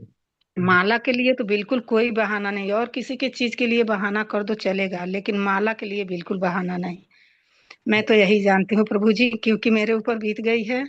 अब मेरे को बहुत शक्ति मिली है, अभी मिल भी रही है, लेकिन प्रभु जी उतना माला नहीं हो पा रहा। 16 माला बस हो जा रहा है, और ऊपर भी 2-4 माला कर ले रही हूँ, लेकिन उतना माला नहीं हो पा रहा जो कि जितना वहां होता था। लेकिन प्रभु जी, मैं तो यही बोल रही हूँ, बोलना तो नहीं चाहिए, लोग बाग क्या सोचेंगे, लेकिन हमको तो बदनाम का जगह था, तो थोड़ा हमको शर्मिंदा महसूस हो रहा था, लेकिन प्रभु जी हमको आनंद बहुत आता था, क्योंकि टाइम हमको इतना मिल रहा था, फुल टाइम मिल रहा था, तो फुल अपने मन मुताबिक अपने हिसाब से पूरा हमारा हो रहा था पूजा पाठ माला, तो हमको बहुत संतुष्टि मिलती थी। पर उतना तो घर पे नहीं हो पा रहा है प्रभु जी, 16 माला से आगे नहीं जा पा रही हूँ। तो राइट। इसीलिए मैं तो सबको यही बोलूंगी कि माला तो करना ही करना चाहिए प्रभु जी, क्योंकि वही अपना है, बाकी कुछ अपना नहीं है। राइट। हमको तो पूरा मृत मृत के ही समान थे अपन, क्योंकि अपने साथ में क्या गया था प्रभु जी, न घर न मकान न बच्चे न पति, कुछ भी अपने साथ नहीं गया था, केवल अपना शरीर साथ में गया था। हम्म। इसलिए प्रभु जी मैं तो ये जानती हूँ कि जिंदा तो हूँ, लेकिन मैं ये जानती हूँ कि मृत्यु के ही समान में थी। उसी टाइम मेरे को हर चीज का मतलब हमको मिल गया, कि मतलब मृत के साथ भी ऐसा ही होता है, इतना ही जगह, इतना ही बिस्तर, यही माहौल, सब कुछ यही मिलता है। तो प्रभु जी हमको तो सब एकदम वही सीन दिखता है। तो इसीलिए मैं तो सबको यही बोलूंगी कि माला तो नहीं छोड़ना चाहिए प्रभु जी। अब अब, माता अब जी मेरे आप समझ में तो आप मैं, अगर मेरे ऊपर तो प्रभु जी जो बीता वो मैं आपसे अपने मन की बात आप बोल रही हूँ। हाँ, मैं समझ सकता हूँ एक्चुअली। आप अगर अनुमति दें तो आपके विषय में मैं थोड़ा कुछ बोलूँ। जी प्रभु जी। आप वीडियो ऑन करेंगे, आपको देखेंगे बिल्कुल और अच्छा। प्रभु जी पता नहीं क्यों वीडियो बहुत लोग होंगे प्रभु जी, हमको नहीं अच्छा लग रहा है। ये मैं ऐसे ही बता देता हूँ। तो हरे कृष्णा। ये आवाज थी रीता दुबे माता जी की, और उनके विषय में संक्षेप में बताना चाहूँगा। एक्चुअली लगभग 8 महीने पहले एक एक दुर्घटना के कारण एक गलत आरोप माता जी और प्रभु जी के ऊपर लगाया था, जिससे कारण उनको जेल में जाना पड़ा था। लगभग 7 महीना वो लोग जेल में रहे, और माता जी अपने उस जेल के अनुभव को वो बता रही हैं कि मैं डिटेल में मतलब शॉर्ट में बताना चाहूँगा कि उस 7 महीने में माता जी ने कभी भी माला छोड़ी नहीं। छोड़ना तो दूर की बात है, माता जी हमेशा माला एक्स्ट्रा माला करती थी। 64 माला, कभी 42 माला, 48 माला, कभी 32 माला, 32 माला के तो नीचे कभी नहीं आई माता जी। और जेल में रह कर के माता जी को नींद नहीं आ रही थी। रखा रहता फिर हम माता जमा देंगे। स्टार्टिंग में माता जी कुछ महीने तो सोई नहीं, और आखिरी के कुछ महीने में सिर्फ 3-3 घंटा सोई, लेकिन कंटिन्यूअसली उन्होंने माला करी। उनके लिए जेल से अलग से बिना प्याज लहसुन का प्रसाद बन के आ रहा था, जेल वाले ही बना रहे थे उनके आचरण को देख के।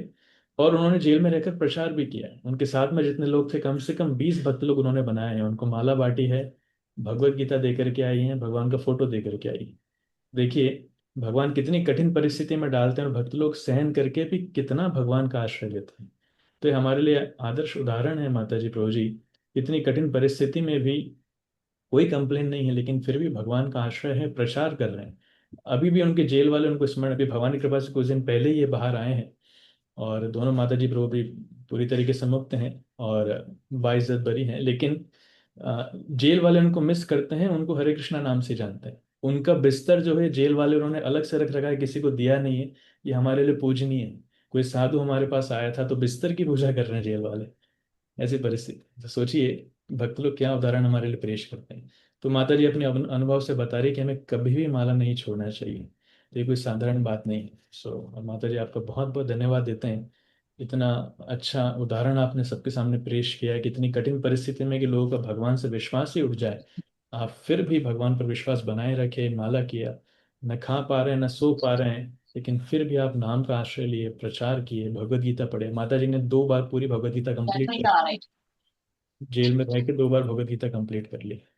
सो अनइमेजिनेबल, हम सोच भी नहीं सकते उस कठिन परिस्थिति से माता जी प्रभु जी आए हैं और उसके बाद भी आकर के दोबारा भक्ति में जुड़े हैं, भक्तों की संगति ले रहे हैं, सेवा कर रहे हैं। बहुत बहुत धन्यवाद माता जी। हरे कृष्णा प्रभु जी, दंडवत प्रणाम। हरे कृष्ण। Thank you. और कुछ भक्त लोग कुछ कहना चाहते हैं? शुड हरे भी कृष्णा प्रभु जी, दंडवत प्रणाम प्रभु जी। मैं छोटा सा क्वेश्चन था। प्रभु जी, जैसे क्लास के माध्यम से तो आज पता चला है कि माता जी ने भी बहुत अच्छे से बताया कि हमको किसी भी परिस्थिति में माला को नहीं छोड़नी चाहिए। लेकिन प्रभु जी, एक बार मतलब हमारे यहाँ भी ऐसा हुआ था कि छोटे वाले जो मतलब वो भक्त है, लेकिन माला नहीं ले जाने दिए थे प्रभु जी उन्होंने। तो वहां माला कैसे माता जी को संभव हो पाई? माता जी ने तो खुद तो माला लेके गई, दूसरे हरे के लिए हरे उनसे कृष्ण अलग से माला बुलवाई। यस माता जी। हरे हरे कृष्णा प्रभु जी, दंडवत प्रणाम। माला तो मैं नहीं लेकर के गई थी क्योंकि हमको पता नहीं था कि हमको इस जगह पर आना है। मेरे को तो ऐसा लगा कि यहाँ बुला रहे हैं सब साइन वाइन कुछ करने के लिए, तो मैं तो कुछ भी लेकर नहीं गई थी। पर भगवान का ऐसा कृपा है प्रभु जी, मैं क्या बोलूं। मैं जिस दिन गई उसी दिन मैं उधर बाथरूम में जा रही थी, बाथरूम में से जब मैं आई तो कम से कम 50 औरतें घूम रही थी, शाम का टाइम था। तो मैं तो रो रही थी, पर वो औरत बोली कि भाभी आप क्यों रो रही हो, तो मैं पूरा मतलब बताई उनसे। उसके बाद से बोली कि आप माला वाला, क्योंकि मैं मतलब हरे कृष्णा बोली थी, तो बोली कि आप हरे कृष्णा बोलते हो, हरे कृष्णा का मतलब हरे कृष्णा में जुड़े हो क्या? मैं बोली हाँ मैं तो जुड़ी हूँ इसी इस्कॉन से, और प्रभु जी आपका मैं नाम भी ली। उसके बाद से बोली कि ऐसा है कि मैं बोली कि अरे मेरा तो मन एकदम घबरा रहा है, मेरे को पता नहीं था ऐसा, तो मैं माला लेकर नहीं आई। अब देखिए माला आएगा कि नहीं आएगा, लेकिन मेरे को तो बहुत बेचैनी हो रही है। तो बोली औरत कि भाभी आप क्यों ऐसे हो, काउंटर से कर सकते हो क्या? मैं बोली हाँ मजबूरी में, अब क्या करूं, भगवान का नाम तो ले लूंगी ना, काउंटर अगर, लेकिन काउंटर भी तो नहीं है मेरे पास। बोली कोई बात नहीं मेरे पास है, आप काउंटर ले लीजिए। वो तत्काल प्रभु जी मेरे को काउंटर दी। उसी टाइम मेरे को ऐसा अभ्यास हुआ कि बाप रे, भगवान का कितना बड़ा कृपा है। भले ही माला नहीं था लेकिन काउंटर तो मिल गया। उसके दूसरा दिन बेटा गया मुलाकात पर, तो माला लेकर के गया, क्योंकि मैं उसके बिहान में ले आया था बेटा। तो मैं बोली बेटा मेरा माला जरूर लाना है। चश्मा चश्मा तो नहीं ले गया लेकिन माला लेकर के गया। तो फिर माला मेरे को मिल गया प्रभु जी, तो मैं माला से करने लगी, या जब घूमती थी तो काउंटर से करती थी। प्रभु जी ऐसे ऐसे माला मिला, मतलब साथ में तो कुछ भी नहीं ले जाने देते हैं लोग, लेकिन बाद में आ जाता है सब सामान जो भी चाहो। हरे कृष्णा प्रभु जी, दंडवत प्रणाम। हरे कृष्णा माता जी। आप आपके अनुभव है ना, आप कहीं लिख सके तो लिखिएगा। भक्तों के बहुत यूजफुल हैं आपके, प्रेशियस। मैं आपसे और बात करूंगा बाद में इस विषय में कभी। जी प्रभु जी। Thank you. दीपमाला माता जी। या प्रभु जी, माता जी की जब बात सुनी, एक्चुअली एक डिवोटी है हमारे पहचान में, उनके साथ भी सेम हुआ। वो तो बहुत बड़ी पोस्ट पे हैं झारखंड में। तो उन्होंने बाद में फिर हम लोगों ने उनको भगवत गीता और माला भी पहुंचाई थी, और बाकी भी जो कैदी हैं तो उनके साथ में वो माता जी जो हैं उनको भी भक्त बना रही हैं। लेकिन बाद में मिल जाता है, जैसे माता जी अभी पूछ रही थी ना, उस टाइम नहीं ले जाने देते, लेकिन बाद में मतलब लेके जा सकते हैं ऐसे। तो फिर पहुंचाया था हम लोगों ने। खाने की कुछ चीज़ नहीं जाने देते, पर पहले खाने की चीज़ें भी जाने देते थे, पर बीच में क्या हुआ, कुछ लोग भाग गए थे तो फिर उन्होंने स्ट्रिक्ट कर दिया। पर मैंने खुद 15-20 माला भेजी है, भगवत गीता भेजी है, भगवान के फोटोग्राफ्स भेजे हैं, तो ये सारी चीज़ें तो जाने देते हैं। जी जी, ये तो अलाउड थी प्रभु जी, मतलब हम लोगों को भी ये बात पता थी। Right. Thank you. Thank you so much. I think we should stop here, 1:45 बज चुके हैं। So, आप सबका बहुत बहुत धन्यवाद। हरे कृष्णा। श्रील प्रभुपाद की जय, सब गौर भक्त की जय। गौर प्रेमानंद।